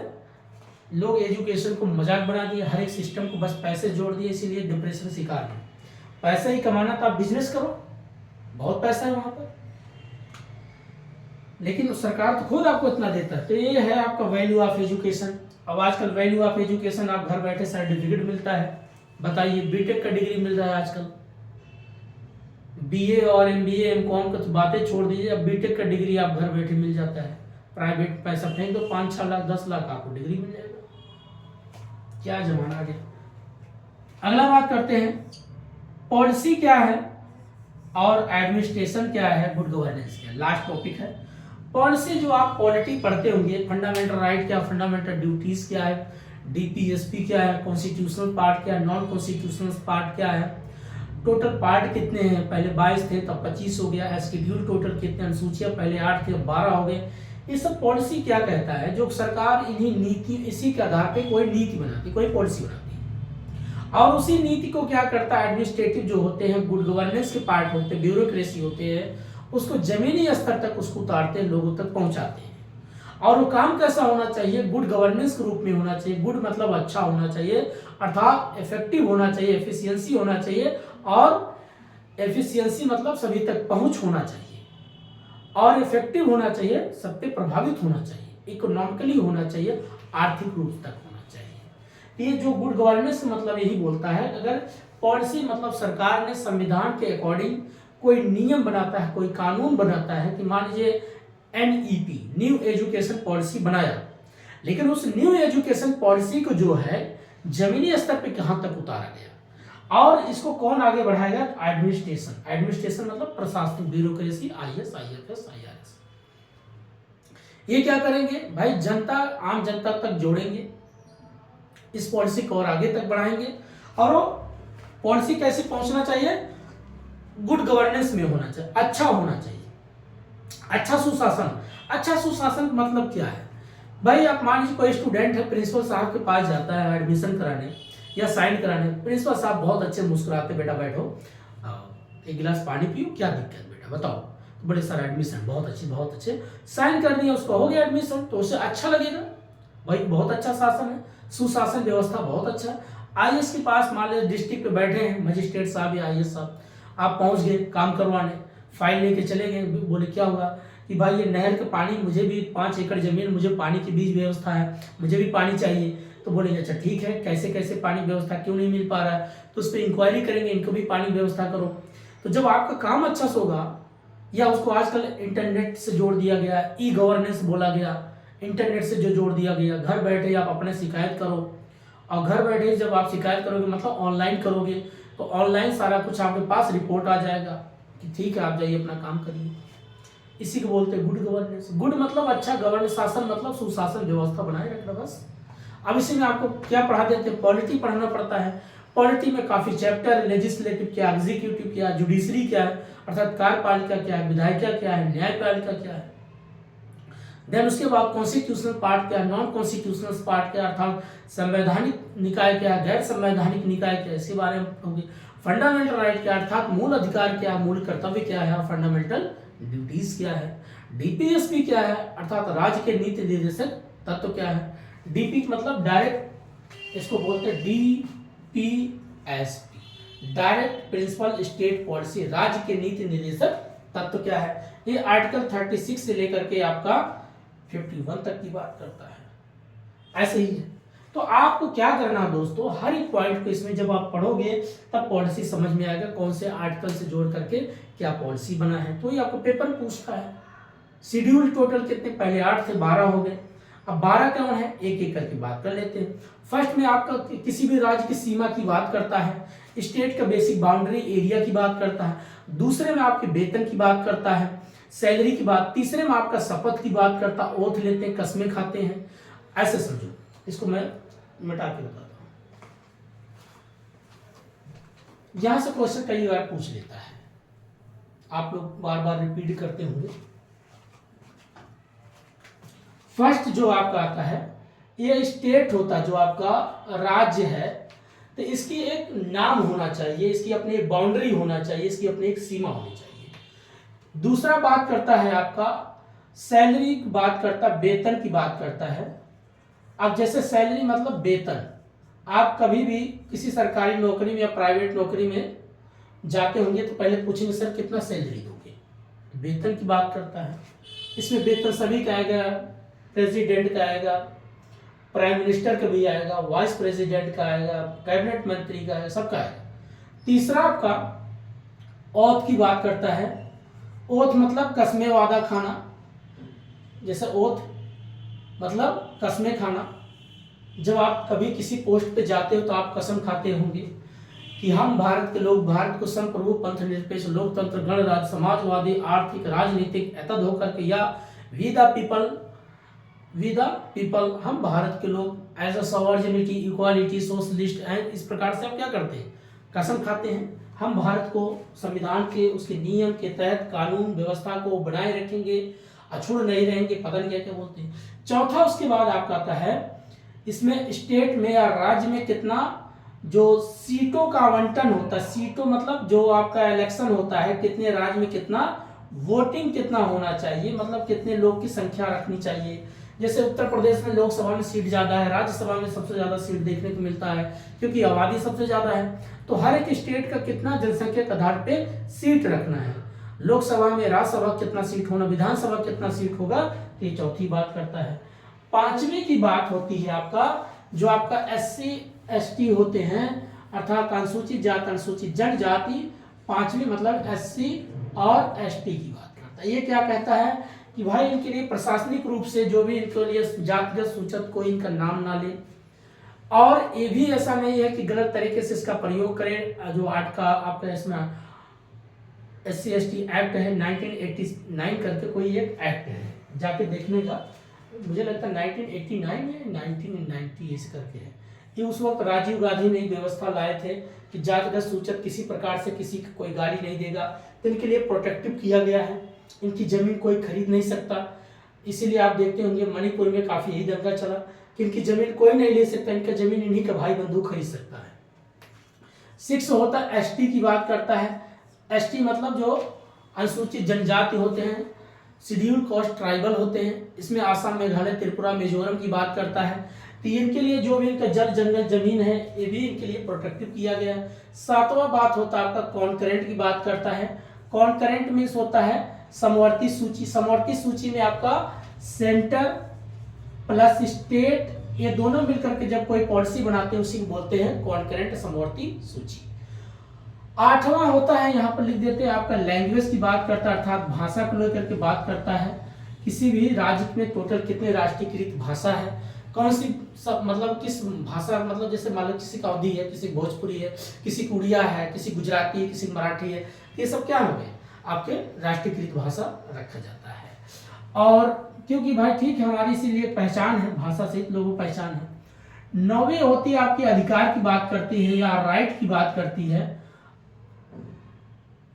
राइट की बात करती है, अधिकार की बात करती है। जैसे फंडामेंटल राइट है, आपका अधिकार है घूमना है, टहलना है, बात करना है, सरकार से जवाब लेना, सरकार का जवाब देना, लोकपाल या लोकायुक्त किसी प्रकार के, चाहे स्टेट में रहो चाहे सेंटर में रहो, या मीडिया है तो मीडिया आपकी बात सुने, वो सरकार की बात आपको बताए, तो एक राइट है। कोई आपके पास संपत्ति है, जमीन है, सरकार आपकी छीन नहीं सकती है, पूरा आपका राइट की बात करता है। 10वां होता है दल बदल। दल बदल मतलब रिप्लेसमेंट होना, एक पार्टी दूसरे पार्टी में चेंज होते रहते हैं। इसका मेन मकसद क्या गया था, इसका मेन मकसद था भाई जैसे अगर मान लीजिए किसी आप पार्टी में हो, अब वो पार्टी अच्छा काम नहीं कर रही है, आपको लगे तो करप्ट काम कर रही है, भाई मैं चुन के आया हूँ, इनका सपोर्ट कर रहा हूँ, मैं इस पार्टी से इस पार्टी में आया, सोचा चलो बेहतर काम होगा, लेकिन ये पता चला अपने चाचा ताऊ भाई भतीजे को भर करके किसी कलेक्टर बना रहे, किसी दरोगा बना रहे, किसी की SP बना रहे, किसी प्रोफेसर बना रहे, गरीब बच्चों को यहाँ पर भर्ती नहीं हो रहा। इससे समाज बेहतर नहीं हो सकता। कोई आदमी अमीर अमीर होगा, गरीब गरीब होगा, इसमें समाज में एक बैलेंस देखने को मिलेगा। तो लगेगा मैं आपकी पार्टी में नहीं रहूंगा, मैं आपकी पार्टी छोड़ के अपना पार्टी किसी और पार्टी में जाऊंगा जो बेहतर समाज के लिए कुछ करता होगा। इसलिए लाया गया था दल बदल कानून, रिप्लेसमेंट। और 11वां आपका होता है जिसको बोलते हैं पंचायत सिस्टम। पंचायत सिस्टम मतलब क्या था कि गांव को विकास करने के लिए यहाँ पर पंचायत सिस्टम आप पढ़ेंगे 1961 में नागौर जिला और राजस्थान में लाया गया, सबसे पहले बताते हैं, उसके बाद राजस्थान, उसके बाद आंध्र प्रदेश में लागू हुआ था। यहाँ पर आप पढ़ेंगे बलवंत मेहता, अशोक मेहता, सिंघवी कमेटी, इस प्रकार से यहाँ पर व्यवस्था लाया गया था कि भाई त्रिस्तरीय व्यवस्था क्या, द्विस्तरीय व्यवस्था क्या है। इसमें क्या कहा गया था कि गांव भी होगा, गांव के साथ ब्लॉक होगा, ब्लॉक के साथ जिला होगा। गांव का व्यक्ति अपने मुखिया तक अपनी बात रखेगा, ये मुखिया अपनी बात ब्लॉक में ले जाएंगे, ब्लॉक की बात डिस्ट्रिक्ट तक जाना चाहिए, सरकार तक बात होनी चाहिए। जिसमें आप पढ़ते होंगे लोकल डिस्ट्रिक्ट जिसको होता है ना, आप पढ़ते हैं सुप्रीम कोर्ट, हाई कोर्ट और DC होता है डिस्ट्रिक्ट कोर्ट। यहाँ तक अपने गांव वाले अपनी बात को रखते हैं। इसीलिए अशोक मेहता, बलवंत मेहता, सिंघवी कमेटी ऐसे ऐसे ये पंचायती व्यवस्था सिस्टम लाया गया था। गांधी जी इसको काफी इसका मतलब महत्व देते थे कि पंचायत सिस्टम होना चाहिए। तो BR अम्बेडकर कहते हैं अच्छी बात है, लेकिन गांव के लोग जो हैं अगर पंचायत सिस्टम होगा तो जो पहले धनाढ़ लोग होंगे, जैसे मलखान सिंह टाइप लोग होंगे, दबंग लोग होंगे, तो ही चुनाव लड़ेंगे। होता ही था, अब अभी भी होता है, लेकिन अब बहुत कुछ चेंज हो गया। अब मानो बाहर निकला, माइग्रेशन किया, एक राज्य से दूसरे राज्य से निकला, जब बाहर गया ढाबे पे खाना खाता तब पता चला कि यहाँ कौन खाना खा के गया है, तब उसका दिमाग खुला कि ऐसे जीवन नहीं चलता, जीवन सबको लेकर के चलना पड़ता है। तो उसमें चेंजिंग आई, बहुत कुछ अच्छा हो रहा है, अब गांव में डेवलप कर रहा है, विकास कर रहा है। उसके बाद 12वां बात होता है दोस्तों आपका 12वां, जिसको बोलते हैं MCD बोलते हैं, अर्थात नगर पालिका म्यूनिसिपल कॉर्पोरेशन डेवलपमेंट। तो जो आपका देखते होंगे 20 लाख या 15 लाख या 2 लाख जिससे आबादी होती है, जनसंख्या, उसी हिसाब से उसको कस्बा घोषित करेंगे या नगर पालिका घोषित कर देते हैं। तो वहां पर जल की व्यवस्था करना, पानी की व्यवस्था करना और रोजगार की व्यवस्था करना, नालियां बेहतर बनाना, स्कूल की व्यवस्था करना, ये सारी पॉइंट आपका नगर पालिका में होती है। तो वहाँ नगर पालिका के हिसाब से जो लोगों को कॉलोनी मिलता है, इंदिरा आवास मिलता है, 3 लाख का मिलता है, गांव में वही आपका 1.5 लाख के मिलता है। क्योंकि गांव में पता चला ईंट सस्ते मिल सकता है, पानी सस्ता मिल सकता है, लेबर सस्ता मिल सकता है। शहर में जाएंगे तो मिस्त्री 1500 रुपया लेगा, लेबर 1000 रुपया लेगा। तो इसी हिसाब से उनको 3 लाख कॉलोनी देते हैं घर बनाने का। इस तरीके से नगर पालिका की भी बात होती है। तो ये सब मिलाकर दोस्तों मैंने जो बात किया है, तो चीजें आपको हायर एजुकेशन सिस्टम का, लेकिन कभी कल लगेगा पूरा आपका पॉलिटी पूछा जाता है। तो आज इतना ही है, बाकी जो कुछ मैंने बोला है पूरा जो टू द पॉइंट है दोस्तों, जो सिलेबस में है, जो कॉन्सेप्ट है। और देखिए आप अच्छे प्रोफेसर हैं, प्रोफेसर का मतलब है देश को बेहतर करना है, ना कि दंगई वाली बात करना है, समाज को बांटना है, समाज को जोड़ना है। प्राचीन काल में कौन क्या किया, लेकिन प्राचीन काल का ही जो अगर आज भी लोग कोई उसको ढोते रहेंगे तो समाज आगे नहीं बढ़ेगा दोस्तों। समाज में तभी बराबर, जैसे अलग अलग मूलियां हैं, सभी बराबर नहीं है, लेकिन अगर बराबर करना चाहोगे तो बराबर भी हो सकते। देखिए ऐसे कर दो तो बराबर हो गया, ऐसे बटोरो तो मुट्ठी बन जाता है। तो मिल करके रहना पड़ेगा। अब किसी भी आज भी इस देश में बहुत कुछ चीज़ें ऐसी बैरनेस है, उसको मिटाना है, ज्ञान ही मिटा सकता है, और आपका एजुकेशन सिस्टम ही गलत चीज़ को सही कर सकता है, और सही को भी सही कर सकता है, गलत को सही कर सकता है। आप सोचो कैसे भाई, जब उसके अंदर ज्ञान आएगा, सोच बदलेगा, विचार बदलेगा, तभी तो समाज बेहतर होगा। तो हमें एजुकेशन को बेहतर करना है, अच्छी जानकारी रखना है। ठीक है धर्म है, तो धर्म का मतलब ये नहीं था कि उसको आप पाखंडवाद को फैलाना। धर्म का मतलब था लोगों को जोड़ना, लोगों को समझाना, जिसको जो बेहतर लगता है। इसीलिए संविधान में खुद लिखा है कि आप उसमें फंडामेंटल राइट में भी का संविधान है कि लिखा है भाई, अगर आपका धार्मिक कोई चीज़ है तो आप उसका प्रचार करिए, लोगों तक पहुंचाइए। अच्छी चीज़ें हैं तो उसको जागरूक करिए, अच्छी चीज़ है, कोई गलत चीज़ नहीं है। लेकिन अगर आप पता चलो उसको गलत तरीके से बातें बता रहे हैं, दंगई तरीके से बात करें, जबरन किसी पे ला देंगे, तो कोई आपको एक्सेप्ट नहीं कर सकता। सबसे बड़ी बात आजकल क्या हो गया दोस्तों, लोग एक दूसरे को नीच भावना दिखाते हैं कि मेरा धन बड़ा है, मेरी जात बड़ी है, मेरे पास गाड़ी अच्छी है, मैं अमीर हूँ, तुम गरीब हो, एहसास कराते हैं। ऐसा नहीं कराना चाहिए। ठीक है आपने मेहनत किया, 24 घंटे उसके भी पास है, 24 घंटे आपके पास है। हो सकता है आपके पूर्वज के पास कुछ पैसा था, उन्होंने बेहतर किया, इसलिए आप जल्दी उठ गए। अब जिसके पूर्वज के पास नहीं पैसा था वो आज 24 घंटा मेहनत कर रहा, लेकिन हो सकता है आजकल भाई लोकतंत्र है, डेमोक्रेसी है। जब देश का चाय बेचने वाला व्यक्ति अगर प्रधानमंत्री बन सकता है, तो क्या रिक्शा खींचने वाला वो भी तो प्रधानमंत्री बन सकता है। सबका राइट है, संविधान है। तो इसलिए हर व्यक्ति को कभी किसी को नीचा ना समझे, ना कभी किसी को ऊंचा समझे। सब बराबर हैं, सब मानव है, मानव बन के रहिए, यही बेहतर है। पढ़ाई करिए, मस्त रहिए। और एंजाइटी बहुत लोगों के मन में होता, नौकरी को लेकर के होता ही दोस्तों। जब अच्छे लोग पढ़ करके निकलेंगे, रोजी रोटी की व्यवस्था करेंगे। अब जैसे मैं मान ली छोटा सा इंस्टीट्यूट अपना कोचिंग में मतलब ऑनलाइन करता हूँ, धीरे धीरे इंप्रूवमेंट होगा, लोग जुड़ेंगे, तो मैं जरूर 8-10 लोग को रोजगार दूंगा। अगर मेरी भावना यही है, मैं तो सोचूंगा भाई 10 का मैं तो 100 लोग को रोजगार दूं, लाखों लोग को रोजगार दूं। सब लोग कमाए खाएं, सब लोग पढ़ाएं, प्लेटफॉर्म खोले, आगे बढ़े, यही होना चाहिए। ये सोच रखोगे तो किसी प्रकार का कोई अमीरी गरीबी नहीं होगा, सबको पेट भरना चाहिए, 2 ही वक्त को रोटी खाना दोस्तों। तो आज इतना ही दोस्तों, तब तक के लिए नमस्कार, जय हिंद, मस्त रहिए, खुश रहिए, पढ़ाई करते रहिए। Thank you very much.